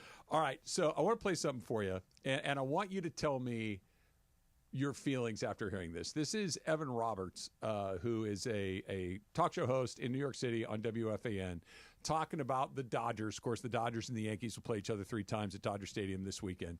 Here's Evan Roberts. National media that takes turns saying everything about the Dodgers that makes you humanly sick. I'm sick of it. We get it. They're great. They won the World Series. Yippity-doo-dah. Everything is about the Dodgers. The Dodgers, the Dodgers, the Dodgers. And don't insult us by saying the only reason Citi Field was packed is because they played the Dodgers. It's crap. I can sit here and bore you with evidence that it's not true. My anger at the national media that takes turns giving back massages to everybody from Shohei Ohtani to Mookie Betts to the stupid logo on the front of their chest. I hate the Dodgers. I hate them. They are now number 1. Congratulations. This has never happened before. You're number 1 on my hate list. I hate you. I can't stand you. I want you to go down in flames. And Ohtani doesn't even pitch, but he throws batting practice, and we freak out. The guy hasn't pitched in a major league game in 2 years. Stop acting like he's a unicorn. Go pitch, and then we'll act like he's a unicorn. Go pitch. He hasn't pitched in 2 years, and we got to hear about it constantly. I hate them. And by hate, you know what I mean. Sports hate. Sports hate them. I sports hate them. Joe Pesci. A little bit, yeah. Joe Pesci. That's great. Yeah. Oh, my God. I hate them. I can see how people would hate the Dodgers. I told you. Yes, I can see how people would hate the Dodgers. But you're a defending world champion. This is what comes when you win a championship. What is he talking about? It's not like we don't talk about the Yankees when they win. Thank you. Ad nauseum. Yes. Thank you. That's the rub of all of this. And it's the first time I can really remember where New York had an inferiority complex about something in L.A. Yeah, it's what it sounds like, right? It's usually the other way around. That the only American city that I have had this, I'm a native Angelino, born and raised here, spent the vast majority of my life here. I think I am a pretty good representation of your average Los Angeles resident. We don't give a damn about any place else except for New York. True. And it's one of those, like, they got some stuff that we don't have, and it's like, yeah, okay, sometimes we will get, like, San Francisco hates L.A. Most people in L.A. are like, yeah, San Francisco's a fun place to go visit. Yeah. Like, the beat L.A. Sacramento's like, we don't think about you guys like that. We don't really think about you very much at all. This is the first time that I have heard a New Yorker, a Mets fan, a Yankee fan be deeply insecure about their own stuff. The reason that you're right. Yeah, you're 100% right. Because no one in the history of baseball has been talked about more than the New York Yankees. Nobody. Right. Movies made, books written. They're the Hall of Famers. They're the New York Yankees. Yes. Right. Like it's a New Yorker, and I don't know if Evan Roberts is a Mets fan or a Yankee fan. I don't know, but that level of animosity at an LA team, and yeah, the Dodgers are rich and they spend a lot of money, but they win. and they're really good, and national media talks about winners that are really good, and especially if they're from a big city. This is true. This is the way that it goes. I hope, and I love it. I'm right there with you. I so never much. heard this coming the other way. You're exactly right. I've never heard New York be so insecure about L.A. Yeah. It's usually the other way around. You get sick of hearing about the Yankees. In every movie, it's either the Yankee is the star or they're the enemy at the end. Yeah. It's always, you're right. You're 100% right. It put the biggest smile on my face to know that they have grown roots in New York as the team that you can't get out of your mind. This is true. They live rent-free. They are living rent-free. That this is a perfect example of they're coming here, and the Dodgers were just there. And this feeling, well, we got to beat those games. It's not that. It's not what you think it is. And clearly, it's exactly what we think it is. It is. Because you're in your feels like that. Of course. You don't hate something that you're not threatened by. No, but on this side, I would buy tickets because the Yankees are here. Oh, heck yeah. No. Yeah. Great series. So you can't discount that. They are there to see the Dodgers. Of course they are. Just deal with it. Yeah. Of course they are. Yes, they are. You know why? They want to see Ohtani. They want to see Ohtani. Yes. I want to see Mookie Betts. Yes. I want to see Freddie Freeman. Yes. In Clayton Kershaw, or whoever it may be. Not quite the fanfare, but same as when Messi comes to town. Of course. Yeah, you become a soccer fan. I want to see Messi. I want to see Ohtani. Awesome that it is what it is. Now, the series that starts tomorrow at Dodger Stadium, it's Max Fried against Tony Gonsolin. So not exactly like a World Series rematch. Fried wasn't on the team. Neither was Gonsolin last year. So from a pitching standpoint. But the Dodgers... They were chirping a lot after the World Series. In particular, Chris Taylor and Joe Kelly had a lot to say about the Yankee True, but they weren't wrong. They weren't wrong. No, they weren't. And they haven't backed down either. So Chris Taylor was asked yesterday about, his comments about the trash talking to the Yankees, even if he's not on the Dodgers anymore. He said, honestly, I don't think what I was saying anything super critical to me. He did say that they, down their leg. Pooped in their leg. And they did. I think if you would have asked them, they would have said the same thing. That's kind of how I feel about it. He added, I didn't mean any offense by it. Sure. To me, it was just like kind of stating a fact. So it wasn't untrue, but it was unusual. Yeah. That's what it was. Is that in baseball in particular, you usually don't go out of your way to go over there and kick dirt on the guy that's down in the ground bleeding. You just say, yeah, good game, we won. And then you go celebrate over the body. Yes. Over there. Towards each other. Towards each other. This was celebrating over the body at you. A little bit. This was a different thing. And I can't wait to see what happens this weekend because a lot of the personnel has changed. On the Yankees, probably a little bit more than the Dodgers. But you've brought this up a few times, and it's not really the way that baseball is played a lot. But Aaron Boone is an old school guy. Aaron Boone's been around a long time. His grandfather was a major leaguer. His dad was a major leaguer. You're talking about guys? Are you talking about guys getting hit? Yeah. Yeah, it's coming. His brother was a major leaguer, and Acuna just got hit, didn't he? I would not be surprised to have, at some point in this series, a pitch that is inside, whether on purpose or not, where the batter looks out at there like, seriously, we're doing that? Yeah. And the tensions go up. And this is going to be salty. How do I say this without sounding like a grotesque? I would be shocked if it didn't happen. I would be shocked with the heat that's coming off both teams and the way this thing ended and the way it's going now. I'd be shocked if it didn't happen. Here's why I think there's a chance it doesn't happen, and it's the same reason we didn't have a nuclear war for 50 years. Okay. It's mutually assured destruction. I'm putting my getting poli-sci hat on here, right? Yeah. It is mad. Mutually assured destruction. If you touch Ohtani, we're going to murder Judge. Nobody's hitting Ohtani. And you don't want Judge to go down, and we don't want Ohtani to go down. And if you hit Ohtani, Betts, Freeman, any of these guys get touched, we're taking your guy out. Let me put you on the spot real quick. Yeah. You're the opposing manager, and you got to hit somebody. Between Mookie, Ohtani, and Freeman, somebody's got to wear it for what just happened. And I'm doing it because of what exactly? Retaliation. For? One of our guys Trash got hit. talking. Trash talking, and it heats up. One of our guys got hit, intentional or not, and it was a good rib shot. He's wearing it right to the meat. Not Ohtani. Not Ohtani? Flip a coin on the other two. On the other two. By the way, I wouldn't. I would Teoscar, Kike. So because they're going to get Judge. What if we tap Judge? Then all bets are off. Then all bets are off. Then everybody gets it. I almost expected in this series. I'm open to it. Yeah. I do think that the mad rules apply. Like if you hit Anthony Volpe Okay. Okay. Or let me. If they hit Max Muncy, all right, let's use that. They hit Max. Volpe's getting it hard. Yeah. Yeah. Right in the back. We're going to. What is it? Appropriate response. Yes, a proportional response to what happens. Okay. Yeah, you hit your fifth best guy, we'll hit your fifth best guy. Judge and Ohtani and Betts and they're off limits. If it escalates, it escalates. Then we're all going to die. Okay, right. That's the way it goes. Yeah. But that's the way it's shaping up. And who's the guy that was on the rant there? What's his name? Do you have his name? Evan Roberts. Evan Roberts. Evan Roberts. I don't want to call him Joe Pesci, but that's what it sounds. I would say direct that to Aaron Judge. All that stuff you said. And I'm sure he has. Direct it to him. I watched episode 2 of the Apple Plus TV series, the Road Apple to TV Glory. Plus? Sure. I had forgotten how bad Judge was. I knew he in struggled. the whole series. I knew he'd struggled. Yeah. You know how many times he struck out through games 1 and 2? How many? 6. Eesh. He had 6 Ks through 2 games. Not a great World Series for him. Yeah. Awful. Not a great World Series for him. And he bounced back, and he has been. I mean, he's been Ruthian.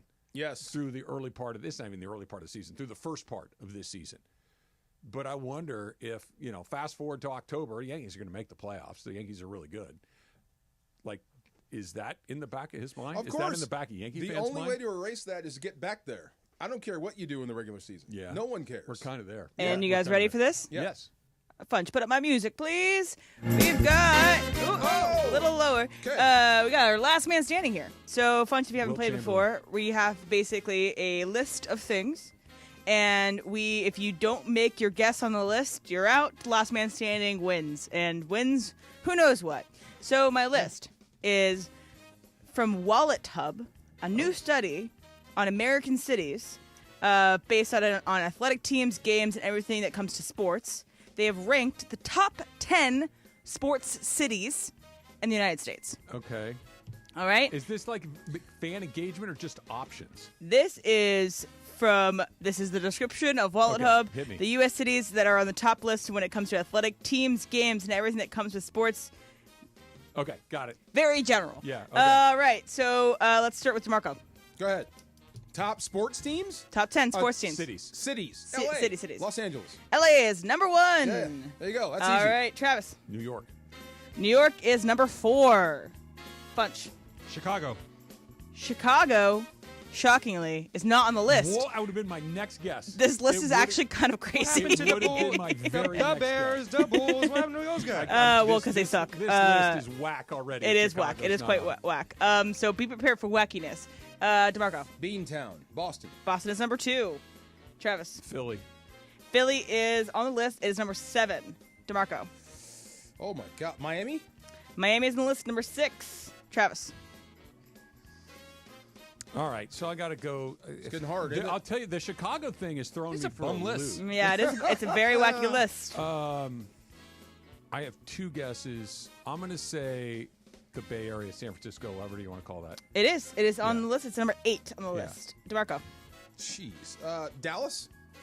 Dallas is on the list. It's number 5. So what we have left, we have the number 3 spot, the number 9 spot, and the number 10 spot. What was the one you guessed before Dallas? Miami. Yeah, that's what I was going to Travis. 3 left.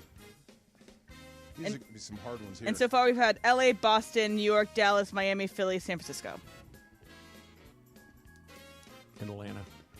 DeMarco wins this one. my God. For some reason, this list is crazy, which is why I wanted to do it. Number 3 was Pittsburgh. Okay. Doesn't have some teams, which is ridiculous. Doesn't have an NBA team. They have 2 teams. Yeah. Steelers. 3 teams, right? And they Penguins. have the The Penguins, Penguins. too. Yeah, And yeah. they have DC at 9. That's actually not a bad And then answer. Cincy at 10 above Chicago. Cincinnati? Yeah. Oh, Thanks, my God. Wallet Hub. It's a sucky list. That's Something's there. since that one list that had Baskin Robbins as a fast food restaurant. That's insane. That makes no sense. You guys want to get something to eat? Yeah, let's go to Baskin Robbins. No. What? No. That's where you go after you eat. No, Yes. yeah, that's a. They got a brownie there. They got a brownie there? I'm Wow. pro Baskin Robbins, but that is a ice cream store, not a fast food restaurant. LA's number 1? It was on Wallet Hub's list. Thank you, Dodgers. We've got two of everything. But thank you, Dodgers. Yeah. Yeah. I mean, but you it's could have two of everything. But you could have two of everything and suck and not be a top sports team. Right? True, but like we have two of everything right on down the line to the MLS, to major college football, major college basketball. Everything. Like we have two of everything. What was it? It was a few weeks ago when everything was on at the same time and everybody's taking pictures of how you're watching all this stuff. And we were at where were we? Somewhere. Cosm. Yes, we were. Yeah, I couldn't pull the word. It's not fair when everything's going off at the same time here. There was Beyonce at SoFi. Yes. Clipper playoff game at whatever that one's called. Intuit. Yes. Thank you. And we were at Cosm. The Kings were playing in the playoffs. Lakers, I think, were on the road or had just gotten eliminated the day before. It was a bunch of stuff. And that's what I was thinking. In that road, this is a great sports town. It's all going on right here. It is. Factor Cap is coming up next. It's Travin DeMarco, 710 ESPN. We know you've got a lot of choices when it comes to choosing a lawyer, choosing your legal team. But the big differentiation point for me is you want somebody that you can trust. You want somebody that's going to treat you like family, and that's what they do at the law offices of Joseph S. Normand. When my oldest son was involved in an accident, we called Joe. Immediate peace of mind, and it went exactly the way that he said it was. When I got sideswiped by a dump truck, I called Joe. It went exactly the way that he said it was. This is why you need an expert on your side. You need somebody that understands how the insurance companies operate, is going to get you what you're entitled to, what you deserve, not just what the insurance company is offering. So if you're hurt in an accident, call the law office of Joseph S. Normand. Put the number in your phone right now, 213-747-2000. 213-747-2000. You can go online at normandlegal.com. Accidents are around every corner, and you never know what's going to happen, and you need to be prepared. 213-747-2000. Give Joe a call, the law office of Joseph S. Normand, and make sure that Joe knows that Travis told you to call. The road to glory runs through Los Angeles, and ESPN LA is teaming up with Michelob Ultra for an epic FIFA Club World Cup watch party you won't want to miss. Join us this Saturday at Tom's Watch Bar at LA Live as two powerhouse clubs face off for a shot at the world stage. This Saturday, kickoff at 7:30 p.m. Be sure to get there early so you can get your spot. Catch every second on dozens of screens, enjoy giveaways, and sip on ice-cold ultras. Thanks to Michelob Ultra, superior light beer. And, of course, 710 ESPN. We'll see you this Saturday at Tom's Watch Bar at LA Live. Hey guys, it's Sedano. Los Angeles International Airport's People Mover trains begin rolling early next year as part of LAX's ongoing investments to transform and improve your travel journey. The People Mover trains will quickly move guests between their terminals and our new consolidated rental car center, metro trains and buses, economy parking, and Kiss and Fly lot. The trains will make it simple and fast to get to your LAX destination in 10 minutes or less, and trains depart every 2 minutes beginning in early 2026. Learn more at lawa.org/ESPN. Do you know a high school senior who's a true all-star on the field, in the classroom, and in the community? ESPN LA, along with Rotolo Chevrolet and Capozio Buick GMC, is proud to present the All-Star Student Program. We're honoring 5 incredible seniors with a $500 scholarship and an exclusive VIP experience at ESPN LA's All-Star Friday night. Nominate your standout student today at ESPNLA.com. ESPN LA All-Star Student, brought to you by Rotolo Chevrolet, the #1 Chevy dealer in the West region once again. Come see what all the fun is about. Pacific Palms Resort, LA's Hilltop Hideaway, and Hey, it's Travis. Join us Friday, May 30th from 9 a.m. to noon at Legends Attic in Claremont as we celebrate their 1-year anniversary and kick off the Freddie Freeman World Series Game 1 Walk-Off Grand Slam Ball Tour. Plus, Oral Hershiser hosting special guests, Dodgers voice Joe Davis, Steve Sachs, Rick Monday, Jaime Harin, Peter O'Malley, and more. Giveaways in the amazing art of Dave Hobrick. Purchase your tickets for meet and greets at legendsattic.com. We'll see you Friday, May 30th at Legends Attic in Claremont.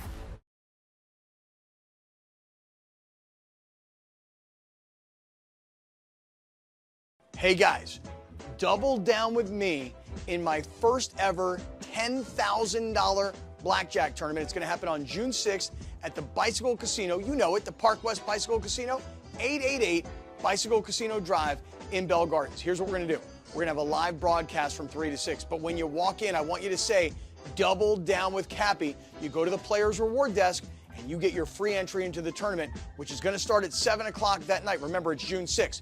Double down with Cappy is going to get you a free entry into the tournament, which you're going to need to get, because I'm telling you, this thing's going to fill up real fast. Live radio, real cards, big prizes, very limited seats. So lock yours in now. RSVP for more information for all the details on the tournament at ESPNLA.com.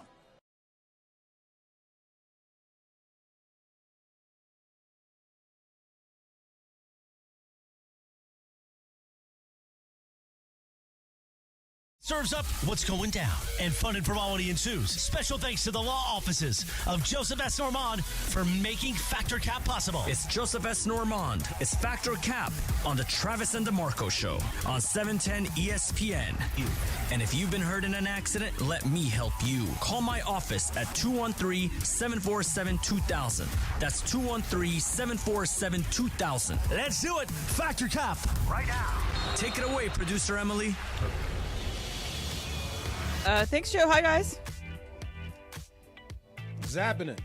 Travis, is your mic on? Yes. There you go. Oh, okay. I didn't hear you the first time. Aloha. Aloha.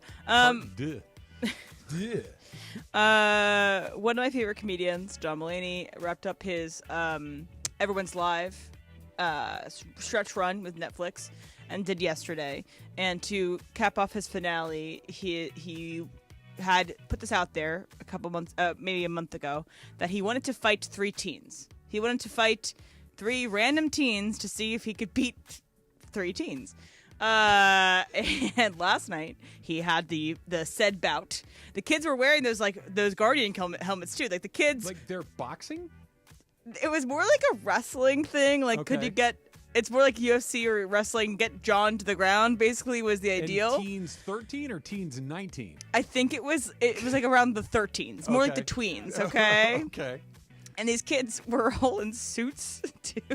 That's very to funny. mimic John. Anyway, the fight lasted about 52 seconds. They got John to the ground pretty quickly. One kid held him by his stomach. The other kid got his legs, and then he was pretty much on the ground.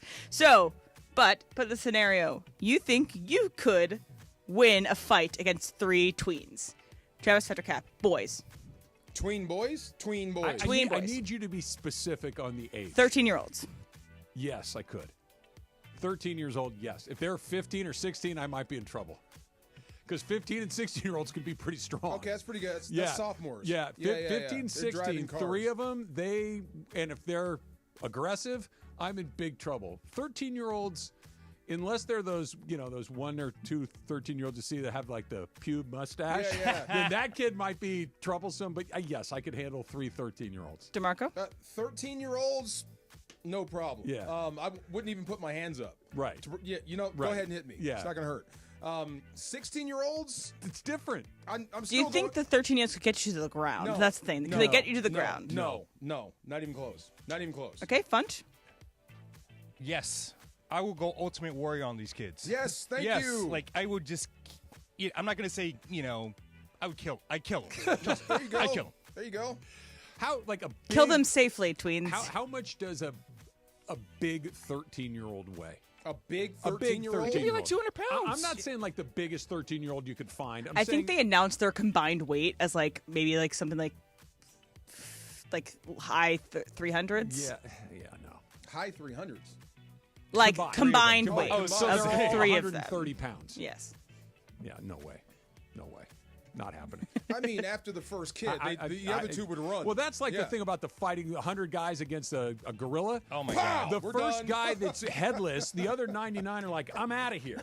And their strategy was good. One got him around the waist, one got his legs, and then one grabbed his arms, and he was on the ground pretty quickly. But that's they know Mulaney's not going to hurt him. The gorilla doesn't know it's a game. No, he's thinking you're trying to hurt me. Right. He's thinking like Funch. Right. Yeah, I'm going to kill him. Right.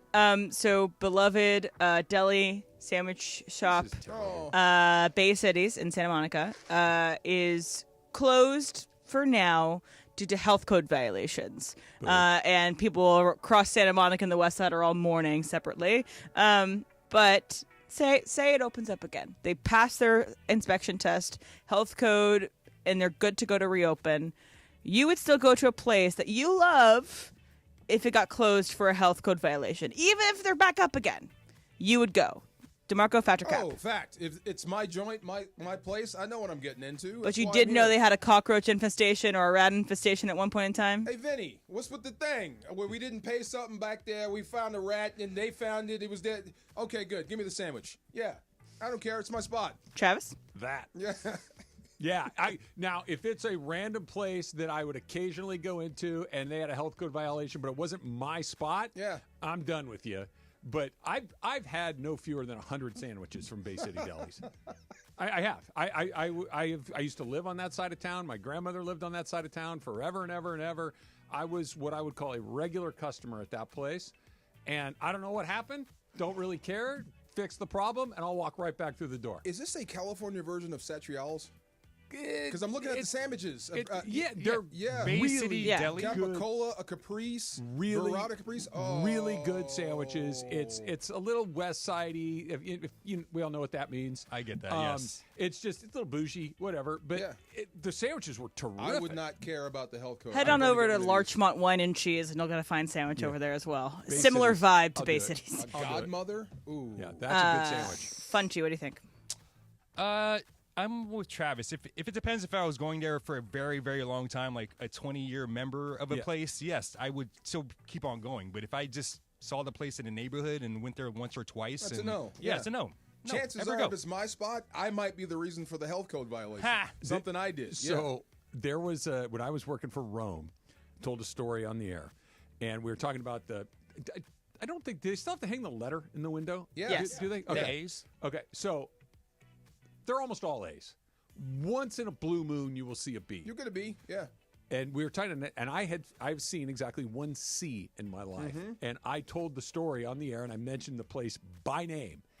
And they came at us hard. And they're like, no, I'm like, here's the date, here's the time, here's the rest of it. They're like, oh, yeah, we did get a C. Oh, okay. It was like one of those things. It's the only C I've ever seen in my life. Going in for burger and fries, I can watch them do it. It's not so bad. I saw where you got it I still from. ate a place with a C. Thank you. Would you really? I would did. not. No, I ate there. You know the I saw place, this. though. I was eating there, and I saw a C in the window, and I didn't leave or anything. No. If you know the place and know the people, you'd be all right. I'm going to change the game on you a little bit. Let's say it's a place you're a regular at, and the last couple of times you've been to, it wasn't great, and then it gets shut down for that. Are you out at that point? Yeah, Okay, yes, I'm out. I think so, too. Yes. I think so, too. Factor Caps brought to you by the law office of Joseph S. Normand. As I tell you every day, you got a lot of choices in your legal team. That's why you got to choose Joe, because Joe always has family come first. 213-747-2000. That's the law office of Joseph S. Normand. 213-747-2000. Or, of course, you can go online at normandlegal.com. We've been talking about Jaylen Ramsey coming this way for quite some time. We're getting a little bit closer to that. It's coming up next. Too close to tampering. DeMarco, 710 ESPN. The biggest show on the radio. Mason and Ireland on 710. And then Beto said, how much nicer it is now than the old days, culture-wise. Yeah. I agree with him. And gave me a lot of credit, and Greg and stuff. I agree with him. Talked about how in the old days you weren't a great locker room guy. Let me see. That's a long time ago. Yeah, really. Not since I've been here. Yeah. Beto really. I don't even think we're in this building when no, that he was talking about the La Cienega days. Yeah, it was La Cienega. That was a dark real place. Tough. Yeah, that was a really. You'd wear sunglasses. It was dark rooms. Joe McDonough was there. Joe liked to work with all the lights in the dark, and it was very. And and that's why Beto didn't want to come back, specifically because of having to work with you again. Oh, really? Well, now he's back and he's happy. And he says I've evolved. That you're a better locker room guy. I am. I am the ultimate locker room guy. And I think we should talk about it at Supercross. Ultimate locker room 3 o'clock guy. today. The OGs of LA Sports Radio. Next at noon. Mason and Ireland on 710 ESPN.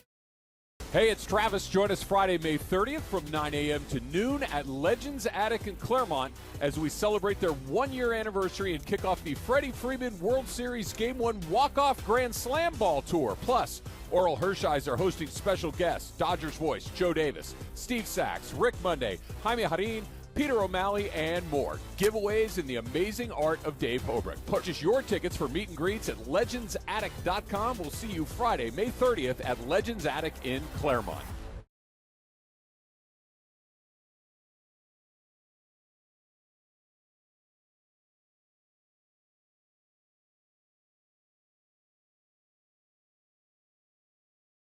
Seller's Advantage. Hey guys, it's Sedano. In the market for new flooring? Why pay more at big box stores? At Hernandez Wholesale Flooring, every day is a deal, no gimmicks. Call 866-62-FLOOR or visit them online at hernandezwholesaleflooring.net. No sale beats wholesale.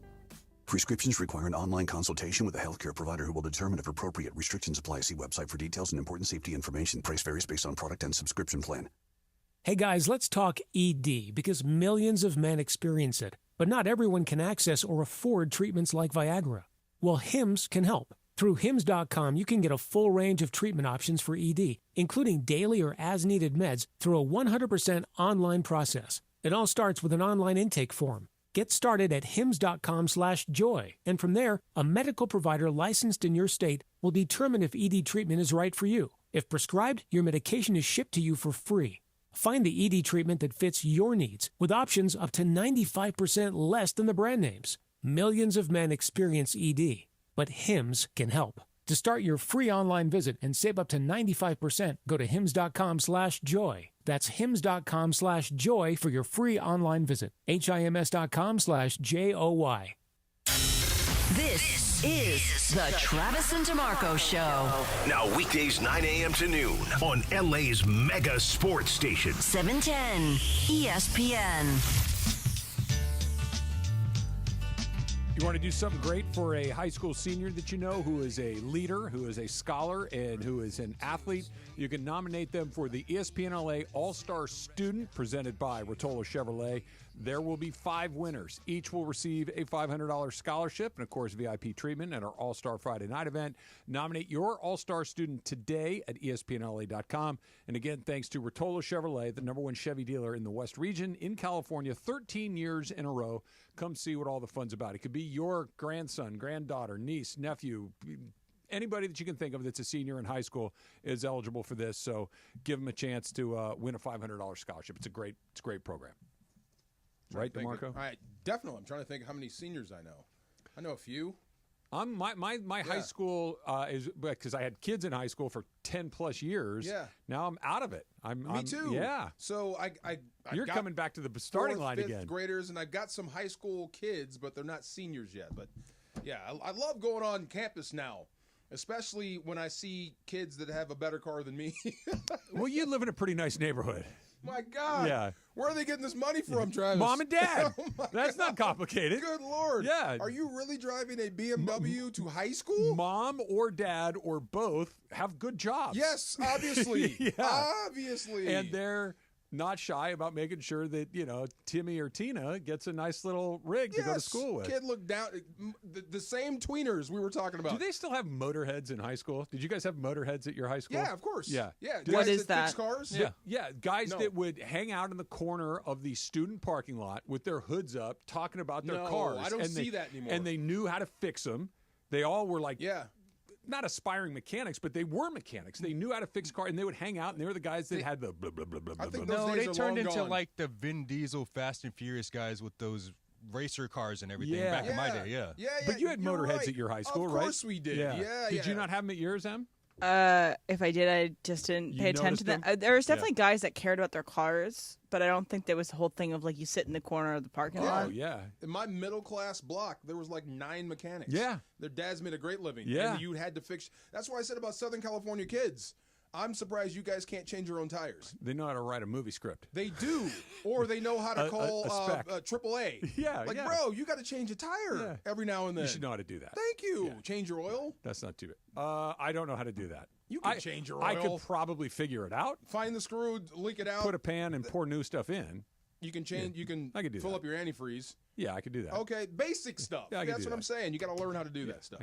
Although some of the cars, you got to need like a computer science. That's true. That's Some like- things have changed. Yeah. Yes. You got to plug it in before you can figure anything Plug else it out. in. Here's Peter Schrager, ESPN's Peter Schrager, which, by the way, still feels weird to say. He was on McAfee yesterday. He was on McAfee yesterday talking about Jaylen Ramsey and where his next stop may be. Yeah, McDaniel was asked 3 questions on it back to back to back today, and usually Mike is so verbose and will go on a real tangent and actually speaks to the reporters like human beings and gives them answers. And today he went to like the company line and was like, I'm only talking about guys who are here. So that tells me that they really are at a standstill there. Now, the issue with Jaylen Ramsey, AJ, is that he makes $20 million a year. So someone is going to have to take at least some of that, a big bulk of that. And the Dolphins are not going to trade him 30 cents on the dollar. So everyone just assumes the Rams because he played there.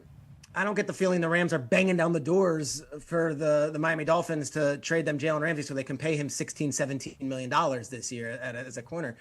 I think there is probably a better chance he is traded than him being there on the team, but I don't have a line or a list of teams that make sense at the moment just because of the salary and also because of this time of year. Usually it'll heat up more towards training camp. So I think June 1st is the date where a lot of the money gets a little more flexible, that you can defer and move and do all these other things. And I get everybody's playing a little poker right here. The Rams probably playing poker. Jaylen Ramsey. And Jaylen Ramsey's doing it. The Dolphins are doing it. Everybody's doing it. But it just seems like a really good place for him to end up. Here? They need it. He knows it. He's still got a lot left in the tank. Mm-hmm. And if assuming the financials all work out, this is a place that you don't have to squint too hard to see him back here in L.A. I 100% agree. Someone on Twitter called him the Demon, and I thought that was a great name for him because I always said there's something burning inside that guy that we don't know about. Yeah. The dude will lead Bible study. Will put he'll make with eye black. He'll make crosses on his face. Mm-hmm. I mean, he is that guy. Say the wrong word and something pops out of him, and he won't stop for a while. That's the type of guy you want on your football team, that dog mentality. So 2 ways I look at it. 1, he can help your football team. Number 2, I don't want to see him coming the other way. I don't want him on somebody else's team. Yeah, especially a handful of them, right? Like if he ended up, San Francisco, Seattle, Philadelphia, places like that. It's like those are teams you're going to have to go beat. He's already good, and now he's mad you didn't pick him up when you had the chance. Yeah. So he is that guy. And this is not glazing. I'm just telling you from what. Seriously, I mean this just from what I can tell you. If you value how I look at talent, he is one of the best DBs I've ever seen. Like his body is unbelievable. He's big. We're almost the same height. Except his hips are where my armpits are. Yeah. And his arms are longer than mine, and he's a corner. He can run. He's strong. He's willing to hit. You can put him anywhere. So he's one of the best defensive backs, period. And just looking at the Rams roster and how this is set up, and again, camp hasn't started yet. And once we get into, middle of July, stuff starts to shake loose a little bit. But that seems to be the one area of their roster that might need to get a little better. That if you look at their wide receiver position, I think we're in a pretty good spot. The quarterback speaks for itself. Kyron Williams, Blake Corum, I think we're pretty good there. You look at the defensive front, very, very good. The Rams have never put a ton of value at their linebacker spot. That's always something they've kind of just gotten by with. You got to go light somewhere. And that seems to be where they've chosen to go light more often than not. But the back end of that defense, it's okay. It's not like it's a giant soft spot. But if you're saying of the groups, which one needs to elevate, that would be my first choice. JB said that to Kobe Durant. It was like a nod, or what do you call that? A nod of approval to the group that the team didn't draft a corner. He didn't draft anybody from the secondary. So he was talking to Durant about that. Emmanuel Forbes was out there looking good. Darion Kendrick was on the field.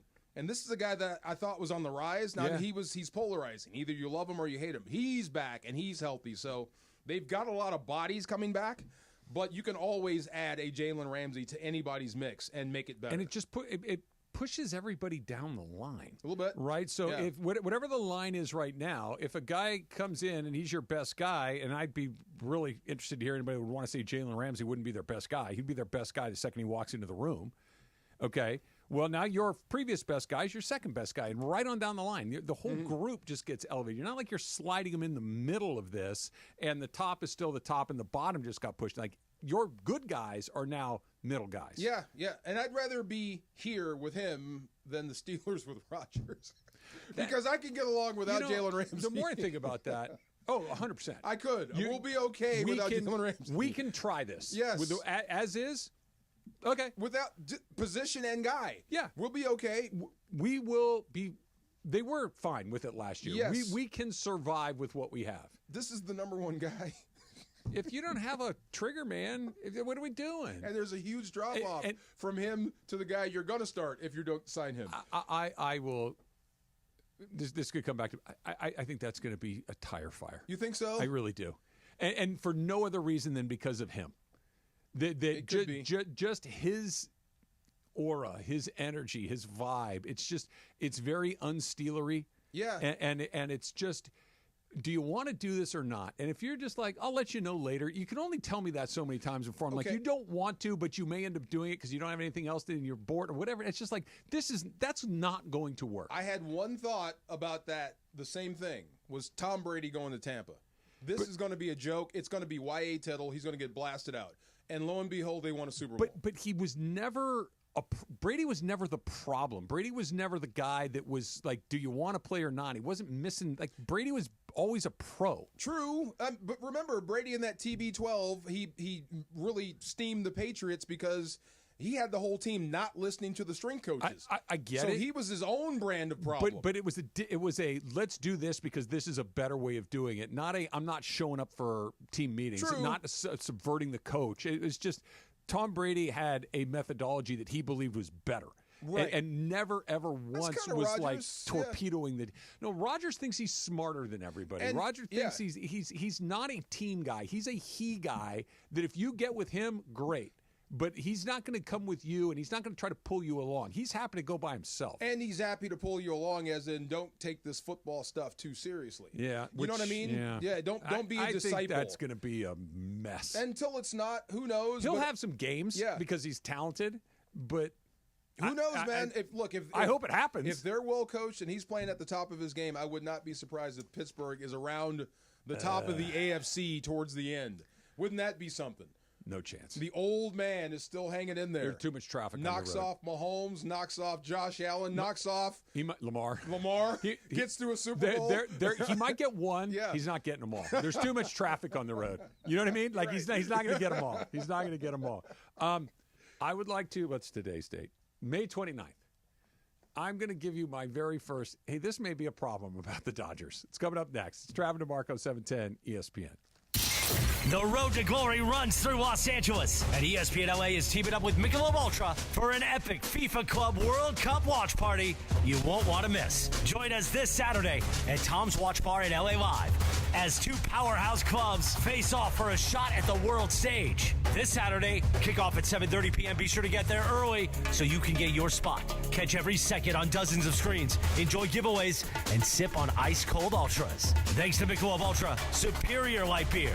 And, of course, 710 ESPN. We'll see you this Saturday at Tom's Watch Bar at LA Live. Don't navigate the legal system alone. Hey, it's Travis. At the personal injury law offices of Joseph S. Normand, they will fight tirelessly to get you the max compensation you deserve. Joe and his team understand the emotional and financial toll that an injury can take on you and your life. Call 213- Hey, it's Travis. Join us Friday, May 30th from 9 a.m. to noon at Legends Attic in Claremont as we celebrate their one-year anniversary and kick off the Freddie Freeman World Series Game 1 Walk-Off Grand Slam Ball Tour. Plus, Oral Hershiser are hosting special guests, Dodgers voice Joe Davis, Steve Sachs, Rick Monday, Jaime Harin, Peter O'Malley, and more. Giveaways in the amazing art of Dave Hobrick. Purchase your tickets for meet and greets at legendsattic.com. We'll see you Friday, May 30th at Legends Attic in Claremont.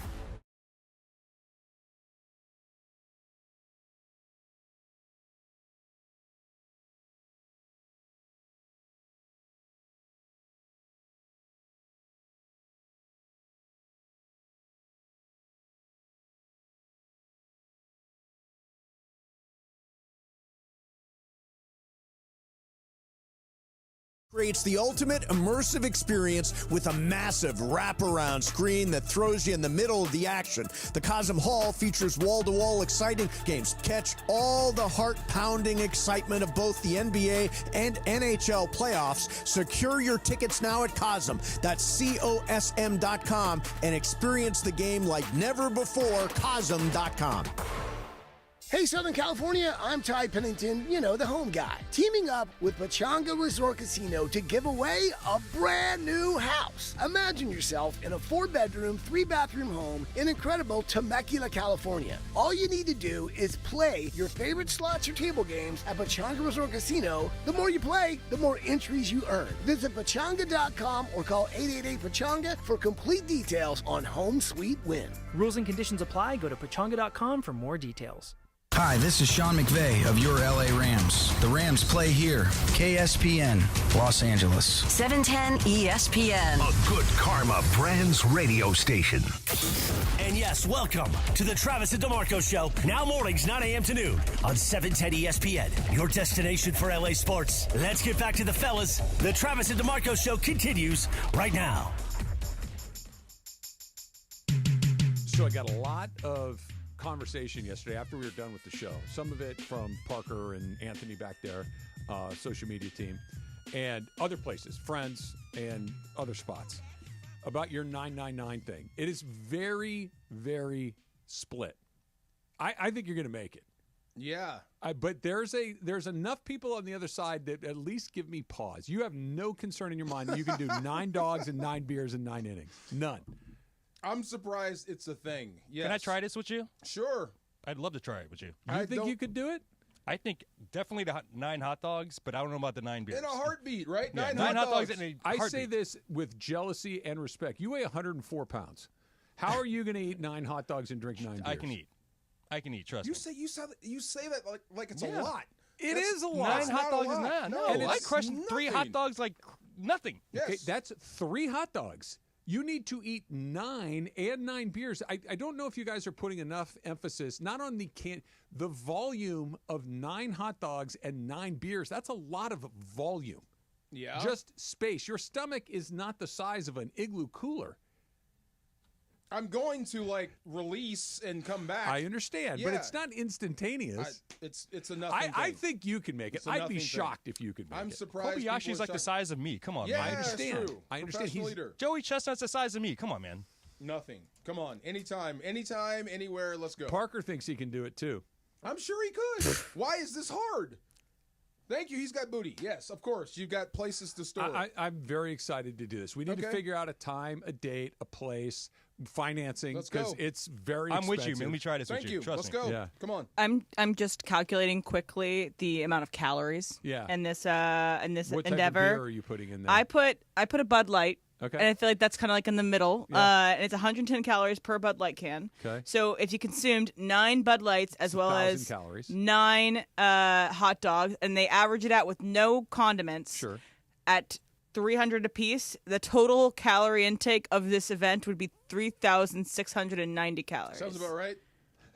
Can I have some mustard? Yes, absolutely. Mustard would add probably maybe 100 calories over the course of the entire dog. Travis, like I said, not only will I do this, I will set a record. I'm sorry, 3,000 calories? That's like a trip to McDonald's. Thank you very much, Funchy.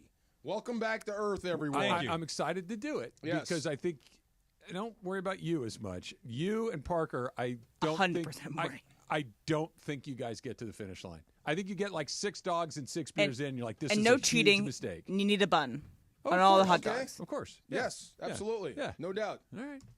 I'm Sooner than later. shocked. Is it an all beef hot dog though? Huh? Is it an all beef hot It's a dog? Dodger though? dog. Okay, all right. Because you know there's 2 different kinds. I'm just saying it is a ballpark hot dog. All right. Whatever ballpark we go to, we will use their dogs. Okay. I really don't want to drag anybody out of Dodger Stadium after this as well, because 9 beers is a lot of beers And as when well. we're done, we're going to Thrifty for ice cream. Yes. I don't know about that. See? Come on. We'll see. We'll see. The road to glory runs through L.A. Join ESPN LA and Michelob Ultra for a FIFA Club World Cup watch party this Saturday at Tom's Watch Bar, LA Live. Kickoff is at 7:30. Get there early, grab your spot, enjoy giveaways and some ice-cold ultras presented by ESPN LA and Michelob Ultra Superior Light Beer. That's Saturday at Tom's Watch Bar, LA Live. Kickoff at 7:30. Come on out, be a part of the party. Michelob Ultra and 710 ESPN. What flaw in the Dodgers? What were you saying? Does it have 2 words? Does one of them say Tanner? It does. I knew it. Come on, he's having a rough patch. He is. He's having a rough patch. A very rough patch. He'll find his way out. I'm not saying that he won't. But I'm saying this is particularly bad. Uh-huh. And they just signed him to and we'll get to the short term, but let's start with the long term. Okay. 4 years, $72 million is not, like by Dodger standards, a giant deal. But for a relief pitcher, that's a significant commitment to a relief pitcher. Yes. Okay. I remember being very happy when they signed the deal. Yeah. I remember everyone being happy when they signed the deal. Yes, for two reasons. One, he's a really good pitcher. Yeah. Number two, he was the one guy that just tied Ohtani in nuts. Yes. Ohtani could not figure him out. Right. So that he's not going to face Ohtani, there's value in and of itself. He's really struggled. Yeah. He has had 5 blown saves. We're not even halfway through the season. He's had 5 blown saves. His ERA is about 5, and he's not missing a ton of bats. He had another rough day yesterday in Cleveland on the heels of having a rough night in New York. He has not looked like a lights-out guy. And if it was just him kind of struggling, okay, just one of the relief pitchers kind of fluctuate, whatever. But Evan Phillips is not available. Blake Trinan is not available. Kirby Yates is not available. Michael Kopech hasn't pitched all season long.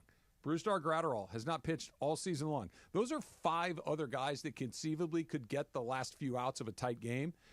But none of those guys have either pitched at all this season. Phillips was barely here before they had to shut him down. Trinan barely pitched before they shut him down. Yates pitched a little bit, but it's not like your next best option out of the bullpen right now is Alex Vezia, who's kind of a middle guy. He's not a super, super high leverage guy typically. Kasperius, pretty green, hasn't pitched a ton. Like this went from an area of strength to they are really thin. And Scott, the one guy who's there, isn't pitching well.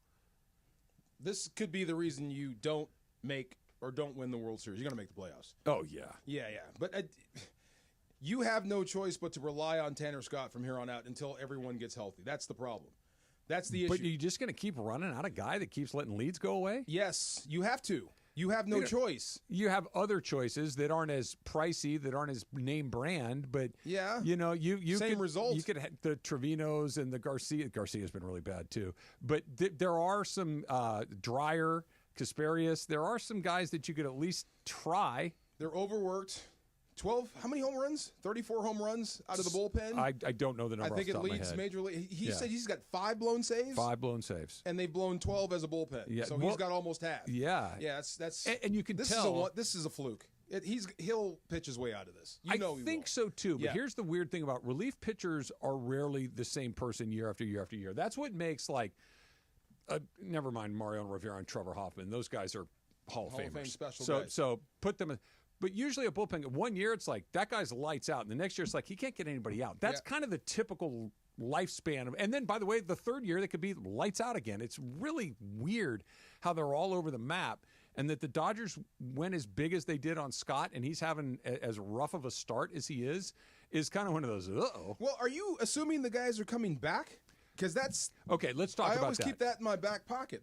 Graterol hasn't pitched at all this year and hasn't pitched in a long time. Bruiser's probably not coming back. Michael Kopech has been pitching in the minor leagues. I expect him back soon. He's been in the minor leagues for a while. But at some point he'll be up here. Let's get him up sooner than later to see what it looks like. But you will see him again. I think so. Okay.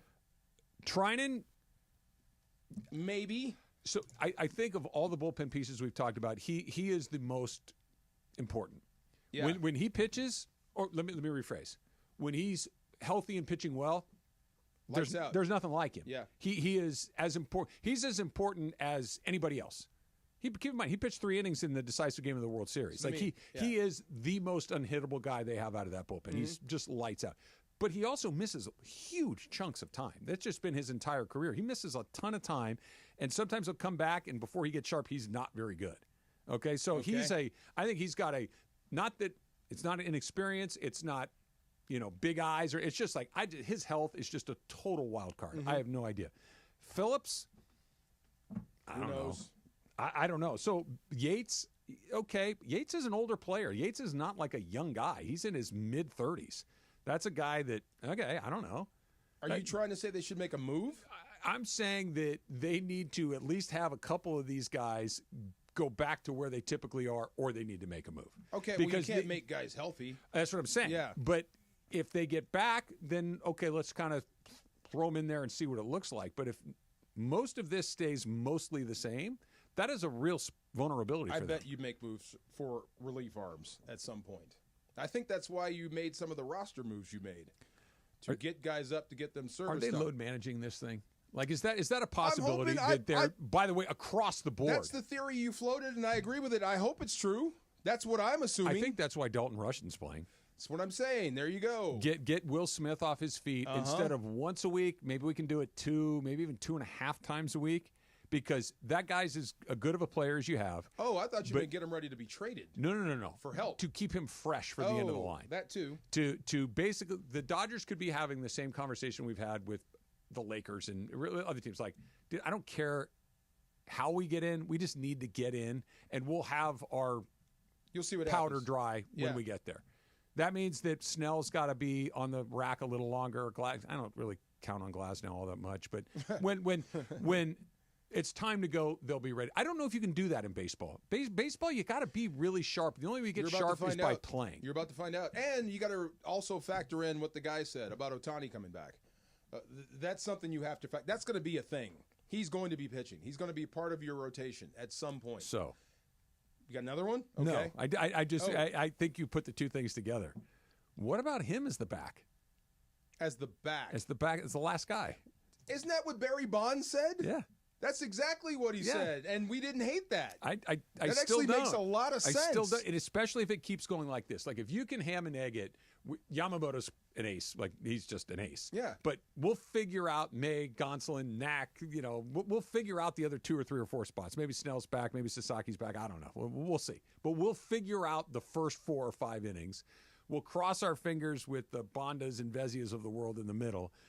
But Shohei's coming out to close the show on the nights that we need it to happen. How does that work if he's It's hard.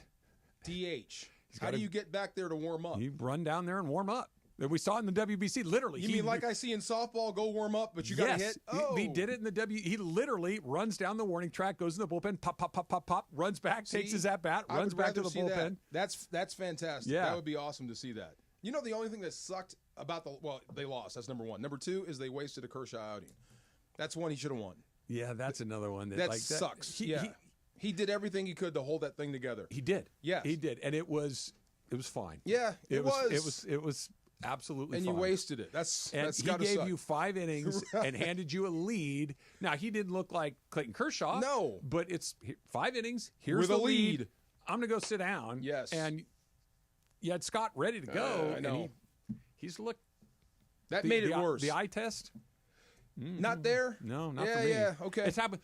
Everybody has a bad day. Everybody has a couple of bad days. When you have a bunch of bad days in a relatively short period of time, that's something else. Steve Mason sat right there and said, when Tanner Scott comes into the game, he holds his breath? Yeah. Or something. Dude, those guys are – confidence plays so much of a role in that. Mm-hmm. That if you think you're going to get a guy out, you got a pretty good chance of getting him out. If I don't know if I'm going to get a guy out, buckle up. And you can tell by that by the way he pitches. They pitch. Yeah, you can tell by the way they attack the strike zone. Right. If a guy is just pumping strikes, he's not Walker Buehler for all of his ups and downs. Like, you never got the sense he was scared. He just couldn't put the ball where he wanted it. Mm-hmm. And then there are guys that I'm afraid if I hit the middle of the plate, I'm going to get tattooed. Tanner Scott can't have just lost it all of a sudden. He wouldn't be the first. No. I don't think it is either, but he would not be the first. True. Wow.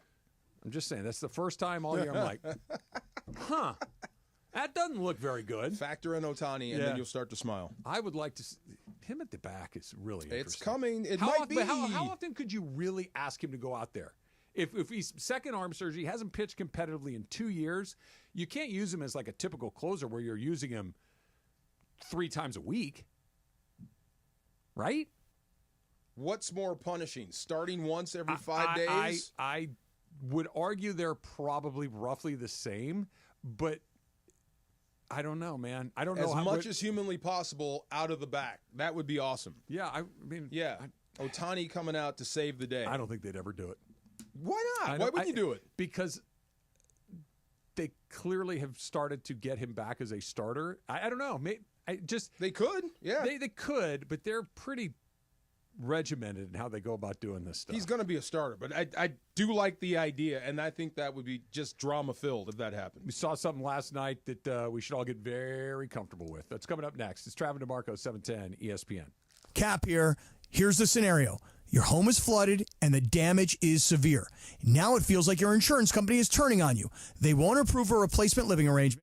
Hey guys, double down with me in my first ever $10,000 blackjack tournament. It's going to happen on June 6th at the Bicycle Casino. You know it, the Park West Bicycle Casino, 888 Bicycle Casino Drive in Bell Gardens. Here's what we're going to do. We're going to have a live broadcast from 3 to 6. But when you walk in, I want you to say, double down with Cappy. You go to the Players Reward Desk, and you get your free entry into the tournament, which is going to start at 7 o'clock that night. Remember, it's June 6th.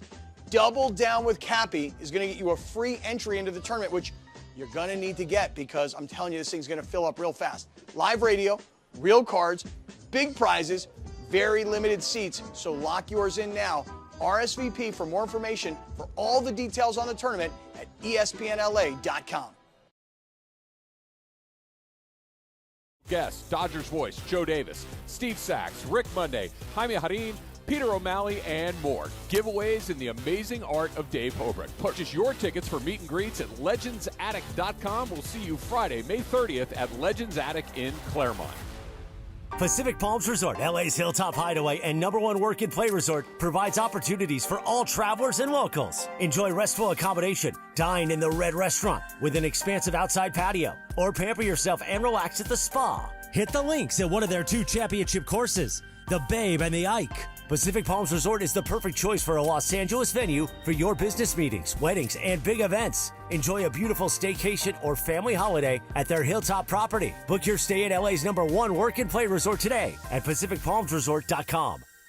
We all hear the radio ads about the IRS. They tell you to be afraid, to be scared, and they try to frighten you into calling. I'm not here to do that. Tax Relief Advocates is different. TRA is here to tell you that if you owe money to the IRS, whether it's $5,000, $50,000, or $500,000, we have a solution.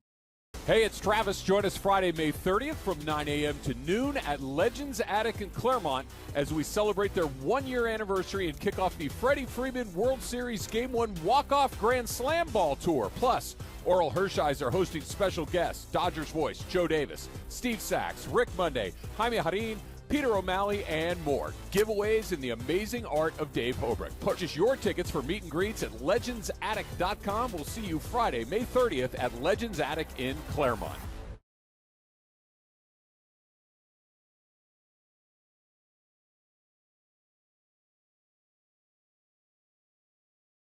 For real people. This is the Travis and DeMarco Show.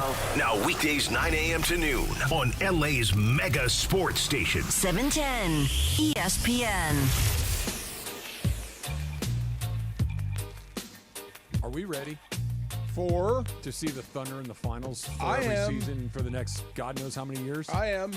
They're fun to watch, and they're young. Wow. Yeah, they're fast. I can't wait for the finals. They were absolutely great last night. Chet Holmgren is, go ahead and call them a big three now. With Jay Williams. And Jay Williams and him and SGA. They're really good together, and they play great team basketball on defense. They sure do. They frustrated the Timberwolves to all get out. And you know who else I feel bad for? Is Ant Edwards. You know what's funny? I think we're living a simulation. Go ahead. Because everything that they're saying about him now, right? About he's not good enough or he's not top 5, he's not X, Y, and Z. Did you see what one of the headlines was? It's like, what does it say about Ant that he got blown out in a closeout game? It I sounds don't know, like 23? the same and stuff. his team wasn't as good as the other team. Right. But it sounds like the same stuff they used to say about Jordan back in 86, 87, 88, before he got over the hump. Yeah. You know what I'm saying? I do. I think it's really premature to count him out as one of the best players in the NBA. I do too. Yeah, just because of this, you can't knock it. You and I are of a certain generation to where we saw the entire Michael Jordan story. We saw him at North Carolina. We saw him come into the league. We saw him as somebody trying to break through, and then we saw Michael Jordan. Yes. Right? Michael Jordan, for the early part of his career, was the guy that was not a winner. Was not a team player. He's a guy that could score a lot of points, but his teams never win. That was a wrap on Michael Jordan. Sounds familiar, doesn't for it? Not a long time, but for a while. Yes. And then he won, and then it's like, oh, Jordan never loses. Well, yeah, he did. Right, he did before this. Right. Yes. That's a great comparison. It really does happen, and the guy is fantastic to watch. And what Emily says is exactly right. They just bumped into a better team. I think OKC wins the championship this year. Oh, DeMarco, they're going to steamroll. They've steamrolled every. I know that the Nuggets series went 7 games, but here are the amount of points they've won their 12 playoff games by. Okay, just notice these are the playoffs. These are good teams that made the playoffs, competitive, all have star players. Listen to how many of these games are blowouts of their 12 wins. They've won games by 51, okay? 19, 6-2. That was the first round, okay? Second round, 32 points in the second round of the playoffs. They won the closeout game by 43. Ridiculous. And then the other 2 games were 7 and 5. So competitive. This round they won by 26, 15, 30, and 2. They're good. They're good. These aren't close. When they win by double digits almost every time, frequently by 20 or more, frequently by 30 or more. This isn't them playing the Charlotte Hornets on a Tuesday night in January. No. These are really good teams that they're walking up and down the court. And it's going to go on for a while. Yeah, they're young and they're good, and they've got SGA, and this might not be his only MVP. No, probably. This may be the low end on how good he is as far as his career arc goes, but watching them get their hands on the ball, stripping, taking off, as soon as they get you down, they will not let you up. Yeah. They are the absolute best finishing team in the NBA. And the other thing is, I think the Pacers are the exact same way, coming the other way. This will be a great series. They're just not as good. Right. Yeah, they're Unless tough. Halliburton becomes that guy. Yeah, but he's one guy. The Thunder have, like you said, they've got 3 or 4, maybe even 5 or 6 guys that can have a night where it's just like, I can't do anything. Oh, yeah. Indiana's got 1. True. Him. They've got 1. The average age of the guys on Oklahoma City, their team average age is 25 and a half years old. And they're loaded with draft capital. They've got nothing but draft capital and a whole bunch of good, young, controllable players that, it's going to cycle out. But this, I know I've said this before, but the more I watch them and the more you see the draft capital and the more you see their particular stars that they have, and you're talking about, you mentioned Chet. Shea, obviously, is the biggest star they have right now. This feels so Spursy. This feels so Spursy where it's just like they got a Duncan, like they got an MVP. They got Shea, right? Doesn't seem to be a super high-maintenance guy, really good. His teammates seem to really like him. He's the hardest, et cetera, et cetera. You got another guy, whether you want to call it Manu or Tony Parker or whatever, but in Chet, you've got Jalen Williams. Then you got all these other really good role players, whether it's Robert Horry or Sean Elliott or any of these other guys that went through it, and guys like Caruso and guys like Dort. It's like it reminds me so much of the Spurs, and they're just getting started. Doesn't move my needle all that much, but I respect it. I don't enjoy it, but I understand what it is. I like boring. I like boring and fundamentally sound and fun. You can have that. I like that. There's nothing to hate about them except that's part of the problem. It's not quite your frankly. team. That's part of the. I wish I did hate him. There's nothing to hate about him. Yeah, you can hate on his game. He foul hunts a lot, but that's about it. Yeah, it's not. What it would help me is if they. I know that they're like, because they're in the league and they're the best team in the league, that they're in the Lakers' way. You know what I mean? Yeah. But they haven't just knocked the Lakers out of the playoffs year like San Antonio did, right? When San Antonio's become a rivalry. They become a rival. They become the team. Not only are they the team, but they're the team you can't get past. Kind of like the Nuggets were a couple of years ago, where you just kept running into them. They kept knocking you aside. A little bit like San Antonio was, like the Celtics. Was like, these guys again. Yeah. I think if you got to that, then it would be I want to watch this, and I have feelings about it because I hate them. You know what I thought last night? And it turns out to be a shot at LeBron, even though it's not. The Lakers need to get younger. Oh, yeah. You're right. But, they need to get, but that means him. Yeah, but that's going to happen on its own. But you need to get younger in a hurry.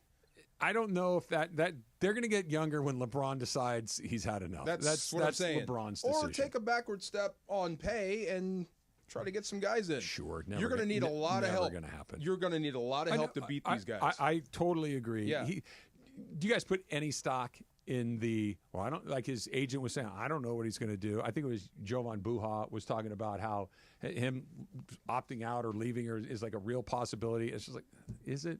Like, is there really a scenario, a realistic scenario? I'm not saying could it. Of course it could. A realistic scenario where LeBron James not only is not playing basketball next year, but is not playing basketball in the Lakers. I just don't see it. I'm trying to think I just don't see it. If he kept playing basketball and it wasn't here, where would he go? It's what I mean. And where would he want to go? Like, let's just say it was entirely his decision. I keep hearing this thing about the Warriors, but I think that's a pipe dream. Just to go for him and Steph to go out together. Shaq went on tour to end it. Yeah, but Shaq. But you're going to Steph's house too. But here's another thing. Shaq played in Boston. Shaq played in Boston. He played in Cleveland. He played in Phoenix. He played in a handful of weird places. He went on tour. But there's a huge difference here. Number one is that Shaq was no longer Shaq in those places. LeBron is still LeBron James. He's not peak LeBron, but he's still one of the 10, 12, 15 best guys in the league. True. Shaq was not that at the end. No, but if you wanted to say, I'm done with chasing championships and I'm just going to kind of play out the string He's here, not, put on different uniforms. He's far too self-conscious is the wrong word. Self-aware. Okay. To I think just kind of knock around. The like legacy that. would take a big hit if he did that. I think so too. If he just shopped himself around. If he just knocked around to knock around. Then the other thing is retirement. And I don't think he owes anyone anything. No, I don't either. And maybe LeBron doesn't go out with the boat and gets a piece of the parquet floor and all that stuff. He just says, I'm done, and that's it. No chance. Yeah, why not a single chance. Why is that no chance? He likes being the center of attention. I mean, when he retires, he's going to be a LeBron retirement tour. Trust me. This is while he's playing. This is it will why. be. Yeah, I'm with them. This is my last year, so everywhere he goes, they can do what you just described. The Derek Jeter treatment, Yeah. you know? Yeah. I mean, even Kobe. Kobe, and right. Kobe wasn't as much about that as I believe. You've already LeBron. got all the spoils of victory. You don't need more. You don't. If you're done, you're done. He likes to be the center. You've been in the league for 22 years. Do we have to really say goodbye to you? I think he feels that that's what he would want. Yes, the LeBron fading quietly is just off the bingo But LeBron card. retire, it would not be quiet. It would be big news. We talk about it every day. No, for instance, like him just pulling the plug today. Right. We talk about, but once the season started, we're not. But if the season started, and you knew it, every city he goes into, it's a big deal. What about the every playoff game? He reenacts All-Star the game? decision, gets in there and says, "I'm taking my talents home." A couple of days. I'm done. It's a couple of days. It's not 6 That's months. it? Okay. It's not 9 months. I mean, okay, so for example, the Washington Capitals announced that next season will be Ovechkin's last season, and really? he will get the LeBron treatment Sure. or the Kobe treatment. He's going to go to every barn in the United States Nice use of and barn, Canada and get a standing ovation the last time he visits them. LeBron is going to get booed. Nah. No, he's not. Nah. He's going to get If booed. it's the last time you see him, he's not going to be booed. Come on. They're going to cheer him in Boston? Yes. Yes, Did they they, will. they cheer? Yes, Did they cheer will. Kobe in Boston? They're going to cheer him in Cleveland? Yes, they will. You left us twice. They will. They retired Michael Jordan's number in Miami. Yeah, That's Michael Jordan. They will cheer him every last place he goes. I could see him saying, I'm done, that's it. And getting on a boat, waving goodbye. Not in a million years. Like Jared Allen when he was on horseback and just rode off into the sunset. But he's not Jared Allen. That's the point. Is from the moment he's been in the league, and I don't mean this derisively at all, but from the moment he's been in there, guys, over here.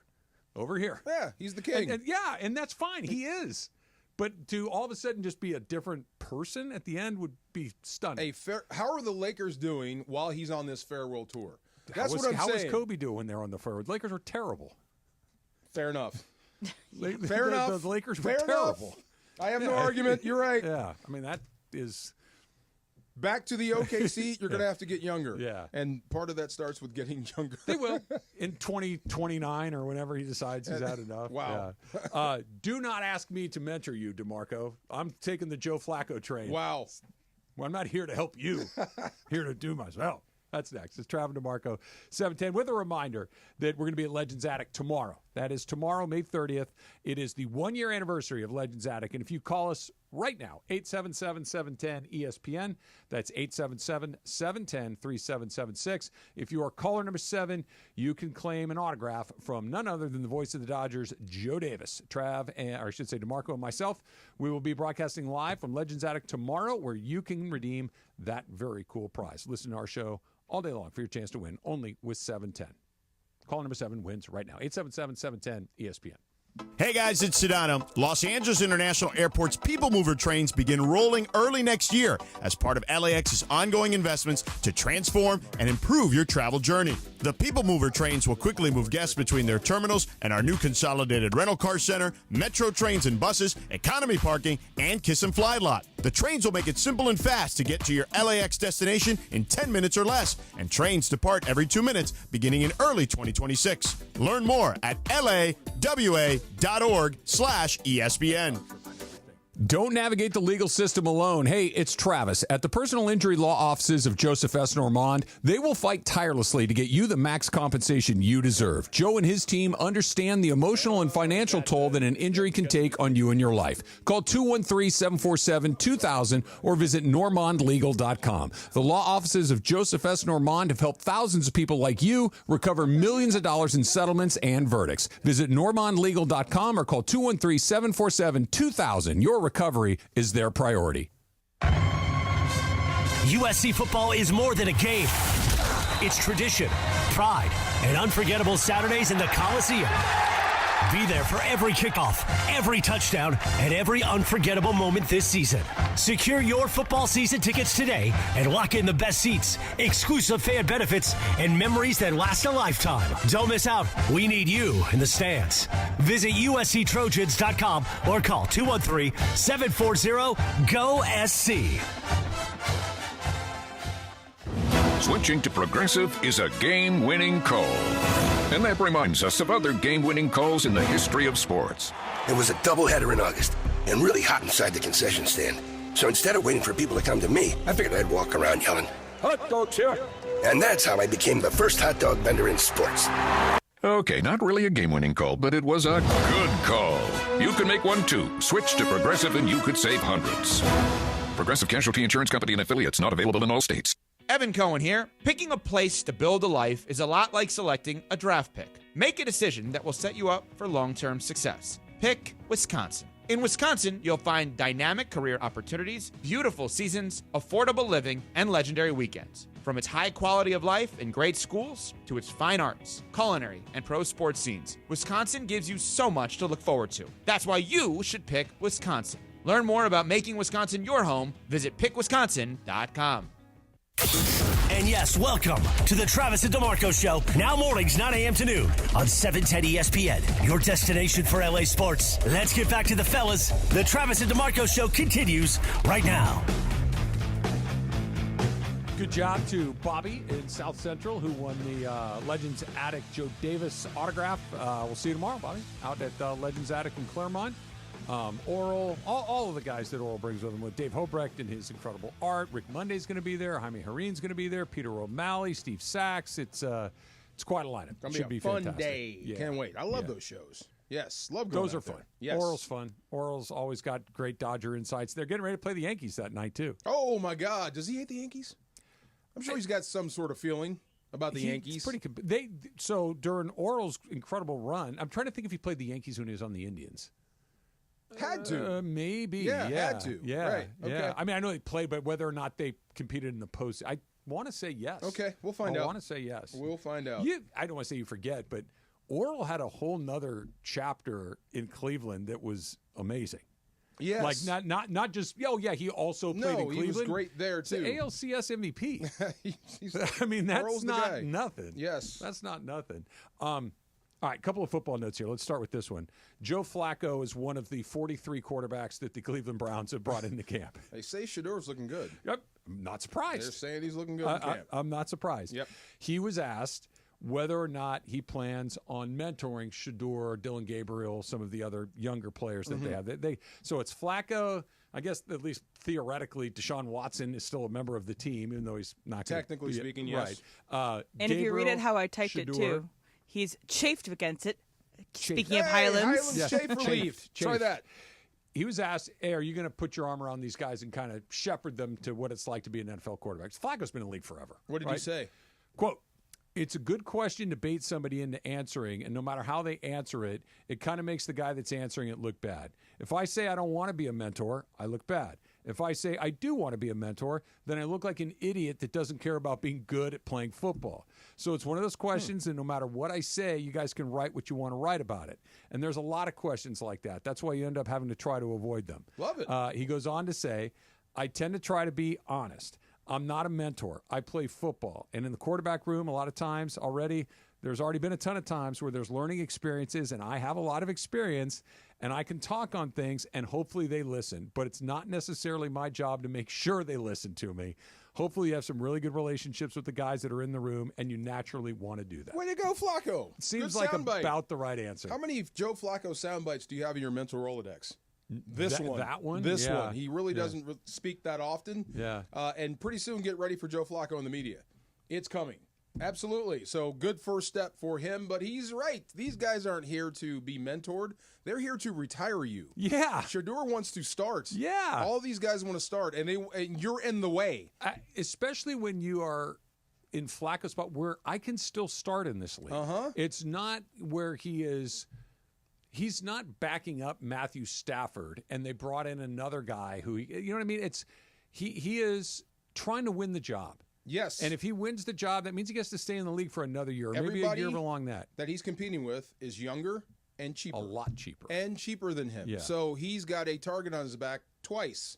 The team will always look for the cheaper option and the younger, better option, the future. You are obviously not it. So, yeah, I think he's playing this exactly right. You're not here to teach. You're here to play. And he's a guy that is a good pro, right? Like he takes care of his business. Super Bowl winner, right? Yeah. Super Bowl, and by the, I don't know. Emma, look this up, please. I'm going to guess Joe Flacco's been in the league 15 years, probably. Had to be right, something like that. If you've lasted 15 years, called his first start. You may have. I think he took over for Troy Smith. I don't remember. So Joe Flacco's been in the NFL for 17 seasons. He was drafted by the Baltimore Ravens in 2008. So this will be his 18th season or his 17th season? I think his first start or major run was in St. Louis. Okay. Yes, I remember that.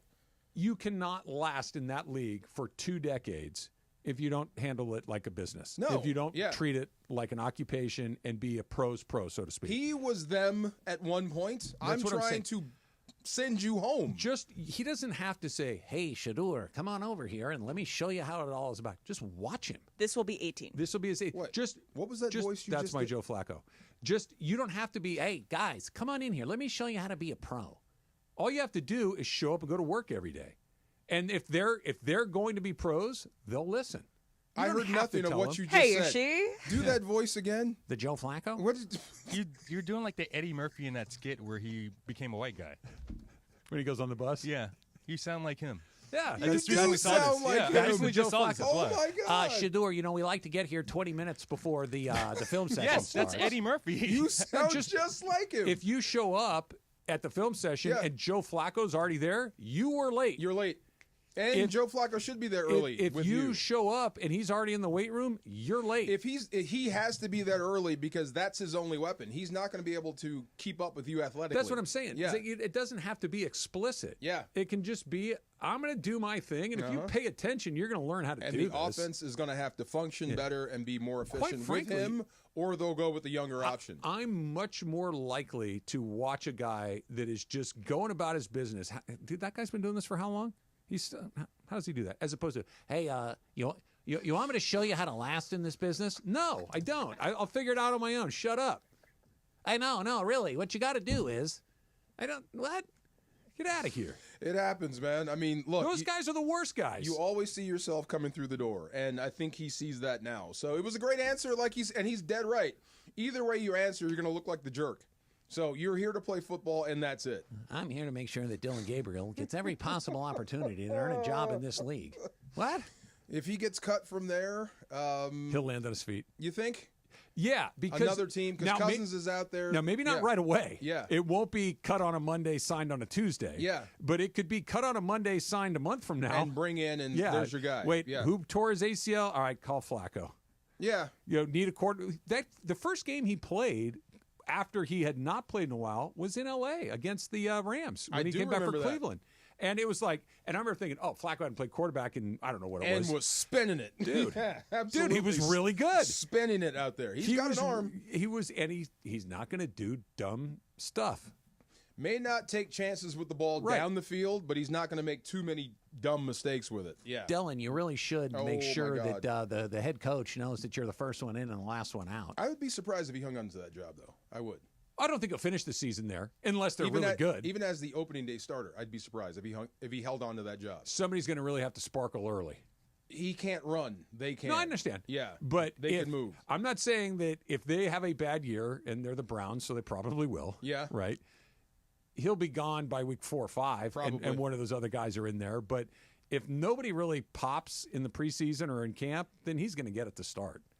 Because he's the best bet. We can at least try to win. Someone's going to pop it, and maybe Shador. Do you see he bought a Rolls Royce? This is the stuff I was talking about. He's a 5th rounder, already with a Rolls Royce. Now it's different. College is different. They have cars now. He grew up rich. It's different. I know, but this is the distraction part I was telling you about. It creates animosity in the locker room. So you want to talk about Stefan Diggs? Oh, geez. Speaking of distractions. Oh, my God. You can't be doing that. No, it's so stupid. What are you doing? But here's the thing. Okay, I'm just going to be... For those who have no idea what this is, what is it? There is a video that is circulating of Stefan Diggs on a boat with at least 3 companions. Now, you're okay there. 3 companions. Yeah, 3 companions. I don't know. They could have been his nieces. I don't know what they're up to. Beautiful women in swimsuits on a boat. Yes. 3 companions on a boat. Yes. And there's a bag of something that's being passed around. They said it was pink cocaine.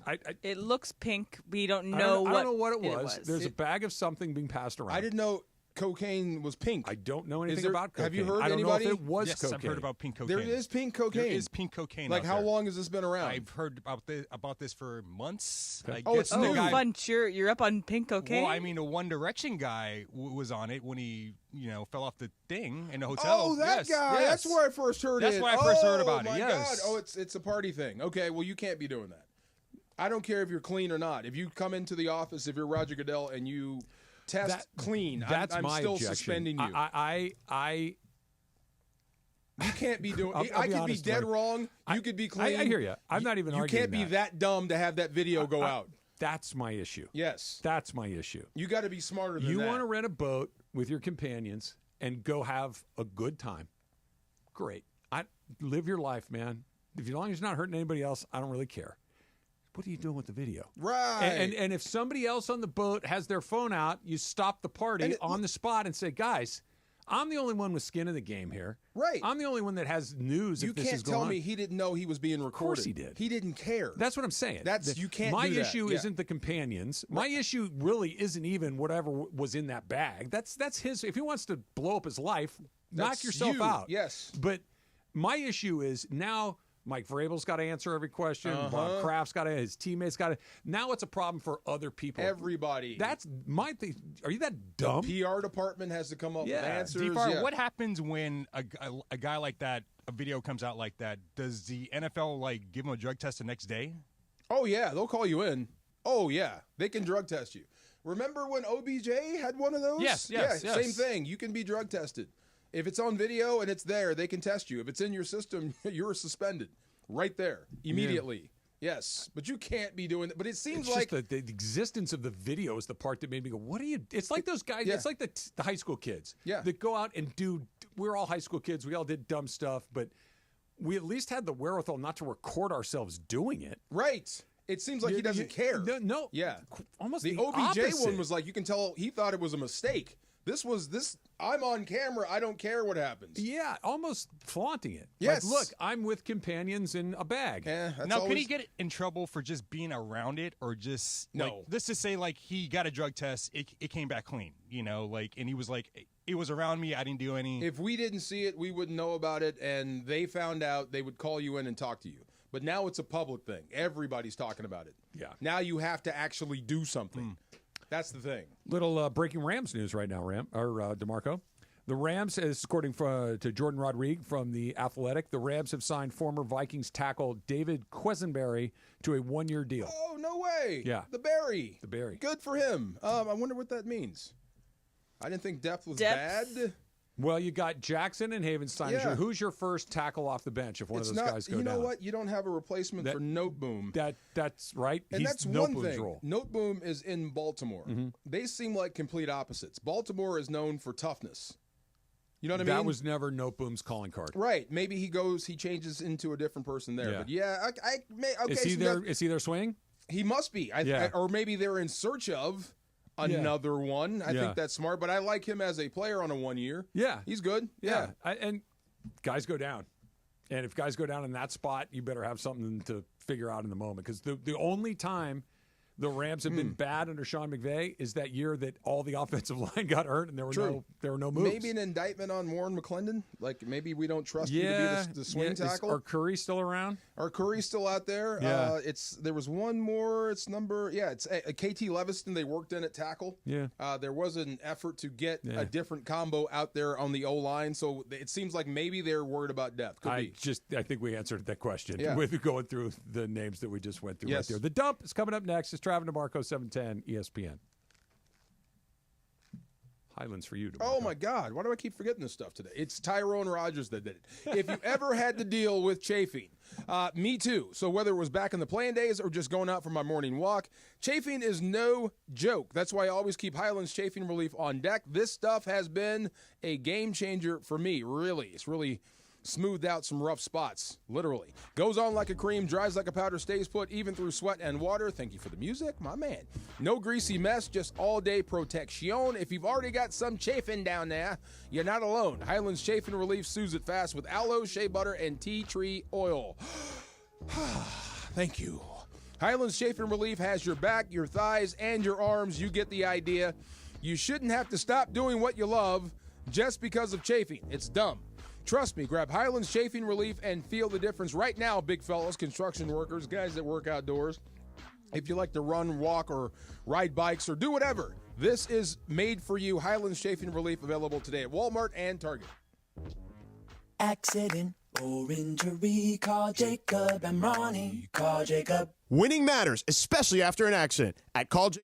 Hey, it's Travis. Join us Friday, May 30th from 9 a.m. to noon at Legends Attic in Claremont as we celebrate their one-year anniversary and kick off the Freddie Freeman World Series Game 1 Walk-Off Grand Slam Ball Tour. Plus, Oral Hershiser hosting special guests, Dodgers voice Joe Davis, Steve Sachs, Rick Monday, Jaime Harin, Peter O'Malley, and more. Giveaways in the amazing art of Dave Hobrick. Purchase your tickets for meet and greets at legendsattic.com. We'll see you Friday, May 30th at Legends Attic in Claremont. Hey guys, double down with me in my first ever $10,000 blackjack tournament. It's going to happen on June 6th at the Bicycle Casino. You know it, the Park West Bicycle Casino, 888 Bicycle Casino Drive in Bell Gardens. Here's what we're going to do. We're going to have a live broadcast from 3 to 6. But when you walk in, I want you to say, double down with Cappy. You go to the Players Reward Desk, and you get your free entry into the tournament, which is going to start at 7 o'clock that night. Remember, it's June 6th. Double down with Cappy is going to get you a free entry into the tournament, which you're going to need to get because I'm telling you, this thing's going to fill up real fast. Live radio, real cards, big prizes, very limited seats. So lock yours in now. RSVP for more information for all the details on the tournament at ESPNLA.com. Download the ESPN Bet Sportsbook app and sign up with promo code JOEQ, JOEQ, to get started today. Must be 21 plus. Gambling problem? Call 1-800-GAMBLER. Terms and conditions apply. See app for details. Offer not available in New York. Mason and Ireland. I'm a big card counter. Are you really? Yeah, The problem is this is a beautiful mind. I can keep track of everything. The biggest show on the radio, weekdays at noon. On 710 ESPN. It's time for everything we haven't gotten to today. Yes, it's time for the dump. Emily just mentioned this first item here in the dump. Next year will be Alex Ovechkin's final season in the NHL. He will finish out his contract. He's going to earn $9 million next year. That'll put the total at $170 million in his career. That's on the ice. Whatever he's made off the ice, I don't know. All-time goal scoring leader in NHL history, and I think he's one of the few guys, certainly one of the few guys still playing, that even if you're not a hockey fan, you know that name. Of course you do. Yeah. And you know the face with that gap, too. Oh, yeah. I hope he's not a jerk in retirement because I really like him as a player. And I stood up for him. There were a lot of people that liked hockey that were of the Sidney Crosby ilk, the good guy. I can't stand those guys. I like Ovechkin. I like guys that celebrate after goals. That pretends that his stick is glowing. Yeah. That stuff gets me. Yeah.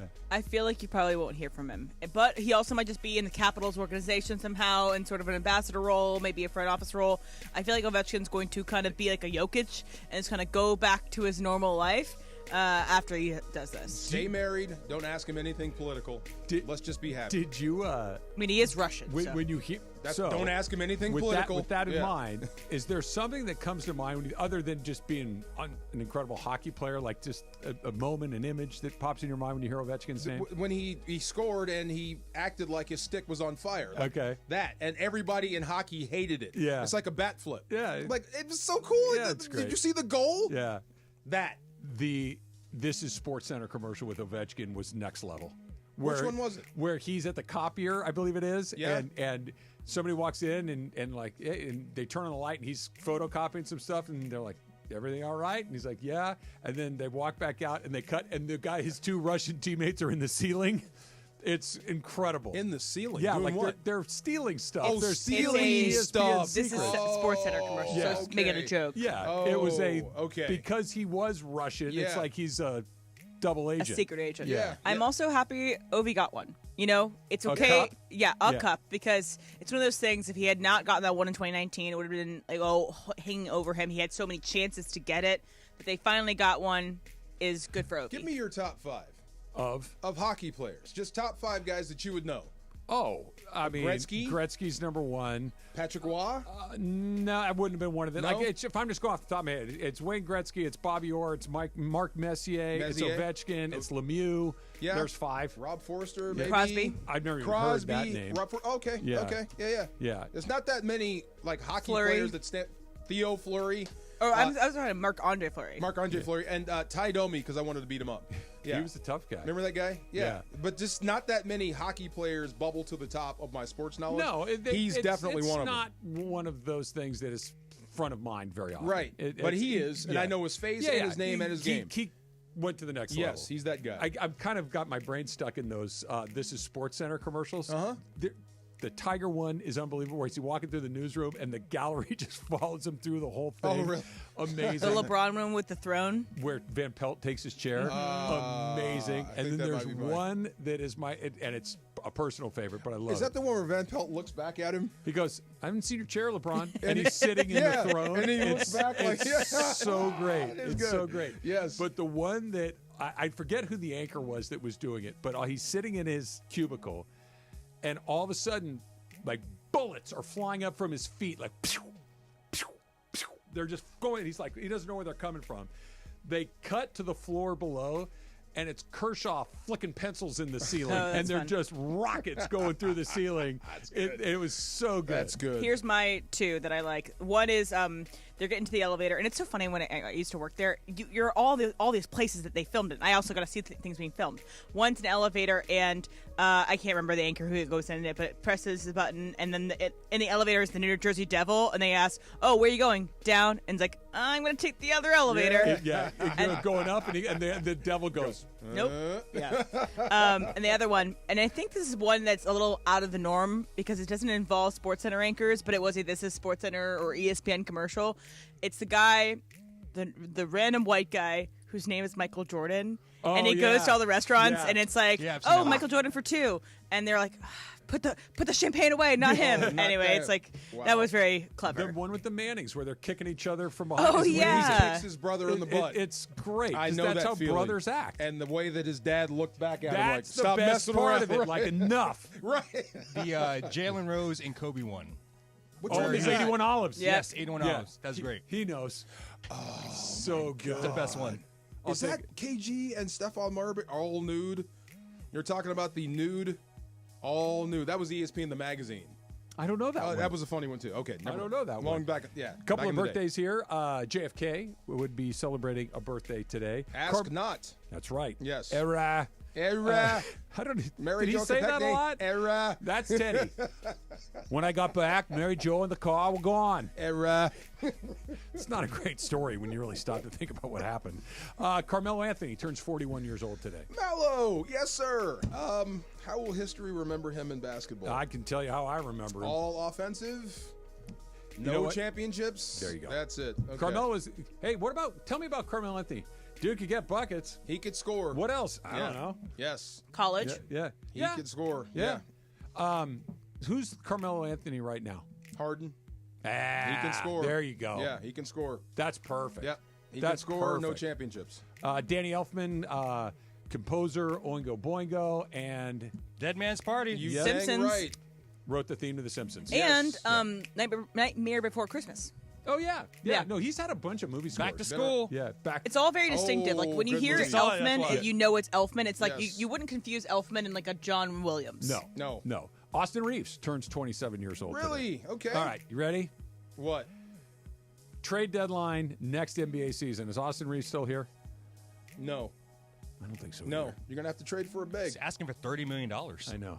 He's going to get it, just probably not here. You're going to have to trade for a He's big. highly movable for a couple of reasons. Number one, he's a really good player, and he's cheap. And you could fit him in now and then pay him later somewhere else. But How do you get a big without trading him? I don't think you can. That's the question. I don't, right? and that's why I think he's going to go. Yeah. I hope not, but it feels like it. Today in 2009, one of the great Pixar's, Up, made its premiere. I like that movie. I do too. I really do like that movie. The opening, what is Yeah. that, 5 minutes of Up, is about the saddest thing you're ever going to see. It is, right? Yeah. Yes. It is life. It's so sad. Yes, It's I love incredibly it. sad. And incredible storytelling on Disney's part as Yeah. well, Yeah. or Pixar's part. When they meet, they fall in love. They're collecting the things. She can't Stop. get pregnant, Stop. and then she's cut to. It's the sepia tone. Yeah. It and is. then it just busts you up. Well, it's cut to her dying in the hospital. It's like, oh my God, we're 5 minutes into the movie. I'm gonna go home and hug Already you. got one dead. Yeah. Well, it's a There you Disney go. movie. We got to kill mom early. Oh yeah, you gotta kill a parent, yeah, right? It's Going back to way that Bambi. it goes. Always. Always. Always. Oh my gosh. Oh, that's quite an animal. Today is the day that Tiger Woods was arrested, charged with DUI in Jupiter, Florida, and that's when you knew it was really coming off there. Like he'd had all the scandal stuff. When was that the DUI? I don't remember this one. 2017. Oh, you don't remember the picture? You don't remember this? What's the picture? Oh, Let me Google see. his mugshot. It is one of the great Tiger celebrity DUI? mugshots. Let me see that. Yeah. Okay. And he was asked to do that.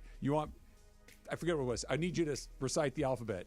And he's like, okay. And they say, well, what did I ask you to do? He goes, sing the Star Spangled Banner backwards. Woo! And Tiger. he's like, no. Yeah. No. Who could do that? Nobody. Nobody can sing the national anthem backwards. Well, that's not what they asked him to do. They asked him to recite the alphabet. Oh, and he thought, and he misheard them. Yes.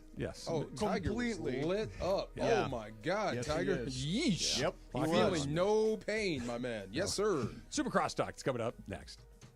Hey guys, it's Sedano. Los Angeles International Airport's People Mover trains begin rolling early next year as part of LAX's ongoing investments to transform and improve your travel journey. The People Mover trains will quickly move guests between their terminals and our new consolidated rental car center, metro trains and buses, economy parking, and Kiss and Fly lot. The trains will make it simple and fast to get to your LAX destination in 10 minutes or less, and trains depart every 2 minutes beginning in early 2026.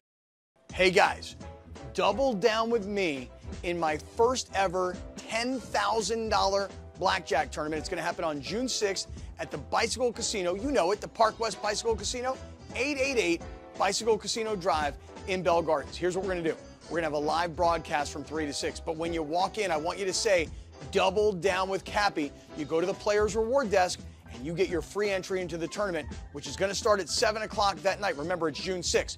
Double Down with Cappy is going to get you a free entry into the tournament, which you're going to need to get because I'm telling you, this thing's going to fill up real fast. Live radio, real cards, big prizes, very limited seats. So lock yours in now. RSVP for more information for all the details on the tournament at ESPNLA.com.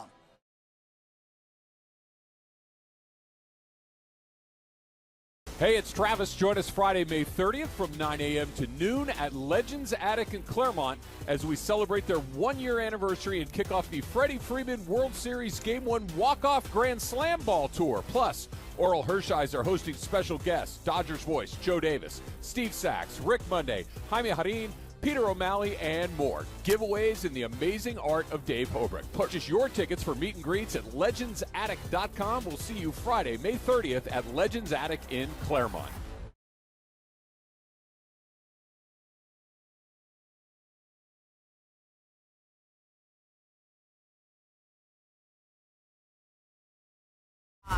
When the shows come together for magic on the radio. It will only grow stronger. It's time for Super Crosstalk. You want to become a sockless man, DeMarco? I want to go sockless like John What are you Ireland. giving up for the summer? There you go. Socks. Except my Ireland shoes is stink. sockless. Don't need them in California. You don't. Except my shoes stink. Oh, you got the foot thing. Yeah, well, you a could little always gold bond that stuff. I could put some powder in there. Yeah. Now, is it true you wound up on the awful announcing website? I think I just saw that. Yes. Someone just sent that to me. Yeah, somebody just told me you made it. But I am fully confident it will never happen. I will never come in here naked. The thing was, Clinton Yates sat right where John is and said, "Oh, is that why?" He thinks Shohei Ohtani can be the pitcher of note in a game and hit for the cycle at the same time. Impossible. There's no way. It's not Did you impossible. double check to see that he never did it with the Angels? We did. Right after I made the bet. Right after you made the bet. So the bet is he's hit for the cycle. He just didn't do it on the day he was pitching. Okay. So, but he has what to be DeMarco's betting on is that those two things just don't line up because he's going to hit for the cycle and the again. pitching, what is the requirement? He has to be for the pitching? pitcher of record. So he's got to take a win? No, he just has to have been the pitcher of record. So he has to have started the game, picked up a loss, or gone 5 innings. Okay. He's going to stay in the game long enough to collect the hits. The odds are very slim. Thank you. But, not going to happen. But there it is. did right you here. really claim you were going to march somewhere naked? Is that what that story He's going says? to work naked. It would be here. Quote, I I will naked. come in here naked if that ever happens. I mean, I may have been caught up in the moment there, Steve, but I mean, What will you do if it does happen? I'll be a man of my word. I will be a man of my word. I will come in here naked, and if he does, what is there's that no thing? way it's going to happen. You might. Is it a merkin? Oh, yeah, merkin. You could wear a merkin. I can cover it? Yeah, Okay, yeah. Please wear a merkin. I'll give you that. That's Yeah, what they use in the movies. Get your merkin. But if he does that, you just broke baseball. That's Yeah. impossible. You can't do Why that. are you so gung-ho on it being impossible? He's done both of the things. They just have to happen on the same day. When have you ever seen it? But no one's ever done what he does, and he's done both of the pieces, just not on the same day. I think that's physically, humanly impossible to do Why? that. Well, you know, Yeah, it isn't. It's not. It's not physically, humanly impossible. In the same day, while In the you're same- pitching. Not physically, humanly impossible. To with hold him. down a major league team and then hit for the cycle at the same time. He has done Forget it. both of them. They just happen to haven't to lined up on the same day. Yeah, by the way, and the pitcher of record thing Yeah. is kind of, that's a backfire because he could go out there, get lit up, Yeah, take the loss, and hit for the cycle, and you would still That be doing the wouldn't show count. naked. That would Well, not count. Pitcher Yeah, of that record. would not count. Pitcher No. of record. That would not count. Pitcher of record means No. if he takes the loss. And if I'm the manager on the other side, there's no way. If you're doing that to me, you're not getting. But think about your what last happened. at bat, you're getting nothing. You're walking. Think about what happened last year when he was going for 50-50 Yep. in Florida, and Skip Schumacher was like, "Let's go at him. Let's see if something cool happens tonight." Well, that's Skippy. Yeah. But I'm saying there's a lot of guys that would do what Skip did. There's some guys that would do what you would do. and respect it. Yeah. There's yeah, no but way. it was we're gonna see if something. The Marlins weren't playing it for anything. Right. Let's see what By happens. the way, you know he's on pace for 57 home runs yeah, this yes. year. Yeah. And he's way ahead of his best ever pace. Like he's What on, was his best in Japan? No, here. Oh, so it- he has never had. He's got 20 home runs right now. He has never had 20 home runs at the end of May ever. The most he's ever had previously was 15. Wow. And we still got 2 more games, in May, so he could be over 20. Yeah, right. So he's ahead of his own best pace. Travis, here's a question because you used to be a pitcher. If I'm pitching to Shohei Ohtani, even if it's the first at bat of the game, I'm not throwing him anything over the plate. If he No. wants to go chase something, go ahead. But if he has the discipline, if I throw 4 pitches on the corners, and he takes all 4 and he walks, I'll live with that. But I'm not grooving him. So you're right, but there's By the way, consequences. good rule, There's never groove anybody. There's consequences to what you're describing. Only if they ask. I would groove Michael Conforto. Yeah. Right. Center cut. Yeah. Fair. Yeah. But the consequence is, okay, Ohtani's disciplined. He doesn't chase your pitches. Okay. Now I got to pitch to Mookie Betts with a guy on base. I can't nibble again. But got to pitch to somebody. Mookie, especially this year, is not Shohei. He's not Shohei. Nobody, maybe other than Judge, is Shohei. Yeah. But Mookie's really But off. he's big trouble. Mookie at any point can explode. And if you want to nibble with Mookie, you have to And then you pick got one Freddie. of these guys to Yeah. go at. See, this is why, by the way, I am a huge proponent of Mookie going back to the leadoff spot and Shohei batting second because Shohei's more likely to step to the plate with a runner on. I don't hate it. If they did it, I'd be fine, whatever. Does it not matter to either one of you guys that Shohei doesn't want this? Well, I don't. What does Shohei want? I've never heard Shohei say that. If that's where he wants to be, then that's where I'd leave him. But if he's indifferent, I don't really care what order you put him in. 11th, he can bat 11th, whatever Shohei wants. The idea of having him bat leadoff is the air quote modern baseball thing, right? It's gets more at bats. He gets more at bats. High on base average. Although you get 27 fewer at bats batting second. That's what I'm saying. So over the course of the season, you want Ohtani to have 27 more at bats than the next most guy. Right. That's why he hits first. Definitely. Yeah. And the old school, he would have hit third, fourth, or fifth, but not so much anymore. Where is the level of concern on Tanner Scott? Because I told DeMarco, it's the first time all season I've looked at their bullpen and go, that may not turn out okay. No, that's a their grease starting fire. pitching is going to work out okay. The bullpen, But they have enough relievers where you don't have to pitch Tanner Scott. They're shorthanded, but he won't. If he keeps pitching like this, he won't be on the postseason roster. Well, they just gave him a 4-year, $72 Doesn't million matter. deal. Highest paid. Doesn't reliever. matter. One of the highest paid relievers in the history That's of not baseball. how they think. I mean, they just paid Chris Taylor $12 million to go away. It was at the end of the deal, not at the beginning. Right. That was the end of Chris Taylor's run. Yeah. This is the first year of Tanner Scott's run. That was the 4th year of a 4-year deal. Yeah. And Phillips is down. Yates is down. Trine's Phillips, down. by the way, Kopech's sounds very concerning. It does. Phillips doesn't sound good at all. Blake Trinan, when he gets hurt, tends to be hurt for extended periods of time. Well, and on this case, he said he was feeling shoulder discomfort when he went out for his last start, and he aggravated it, and now it's a more serious injury. We won't see him till at least July. Kirby Yates is in his mid to late 30s. Like there's a red flag on a lot of these guys. Michael Kopech. In the minor leagues, pitching rehab, and he's been okay. I think it's the best. He's been all right. It hasn't been Kopech like we saw with the Dodgers last year. Right. And it's not just Scott. It's Scott plus everyone else is down. Right. And by the way, a lot of these guys look worse because they pitch so much. I think that's an overused deal. Yeah. They're getting no real innings from starters. By the way, can we give it up for Clayton Kershaw? That was his best returning start. Except you wasted it. How do you waste an effort by 5 Clayton innings, Kershaw? an earned run. Dang. Have we lowered the bar that much? 6. Yes. Well, I mean, 5 innings, an earned run. He's lowered the bar. Would you rather have him or Landon Knack out there? Him or Justin Robleski? Him. Okay. If his name weren't Clayton Kershaw, isn't that exactly what you're getting? Yes. What I saw yesterday, I want more. I do too. They have no choice. They have to use him right now. They do. He is one of their 5 best options for sure. But I don't know.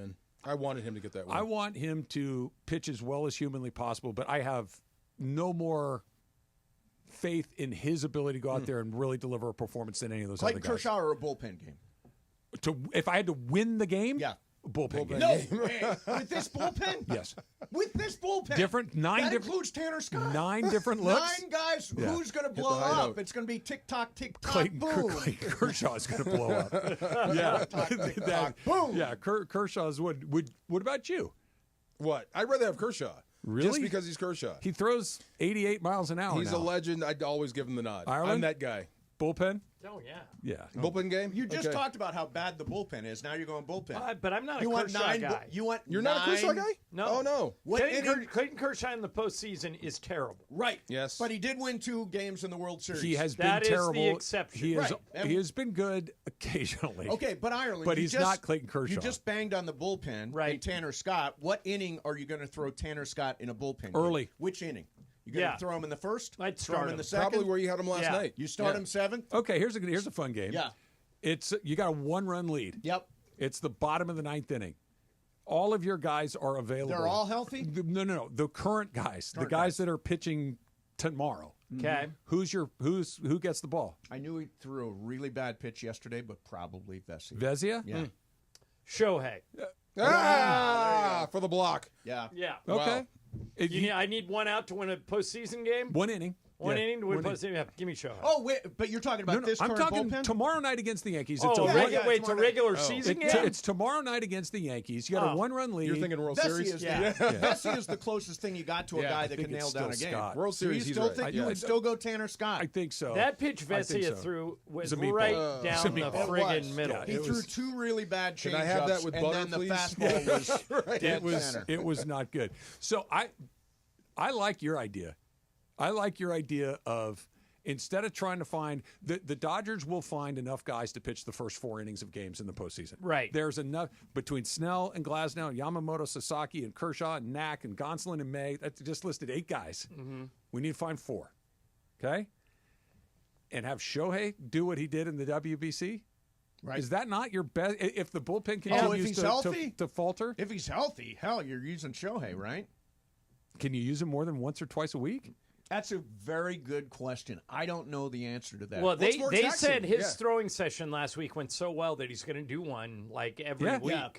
But he's generally always. the What they bullpen did would be with a little Kershaw last year was he pitched every Saturday. Don't you think they will do something similar? Well, with it's kind of what they Shohei? do with Yamamoto. It's kind of what they did with Sasaki. They're like once a week guys, six-man rotation. But look, you get into the postseason. He's just had his arm rebuilt twice. 110 pitches. He's healthy enough. He's never really. I know he has come out of the bullpen occasionally. The WBC being the most famous example, but he's not a relief pitcher, and the up-down of a relief pitcher is totally different than the life cycle of a starter. Does it do you affect him at risk the plate? whatever maybe later and what he brings Does to the it plate? affect him at the plate? Coming out of the I don't bullpen? think so. It hasn't in the past. He hasn't done it a ton. Yeah. Out of the bullpen? He's basically did it, and it worked. Yeah, it did work. And it was awesome. How do you get down there to warm up?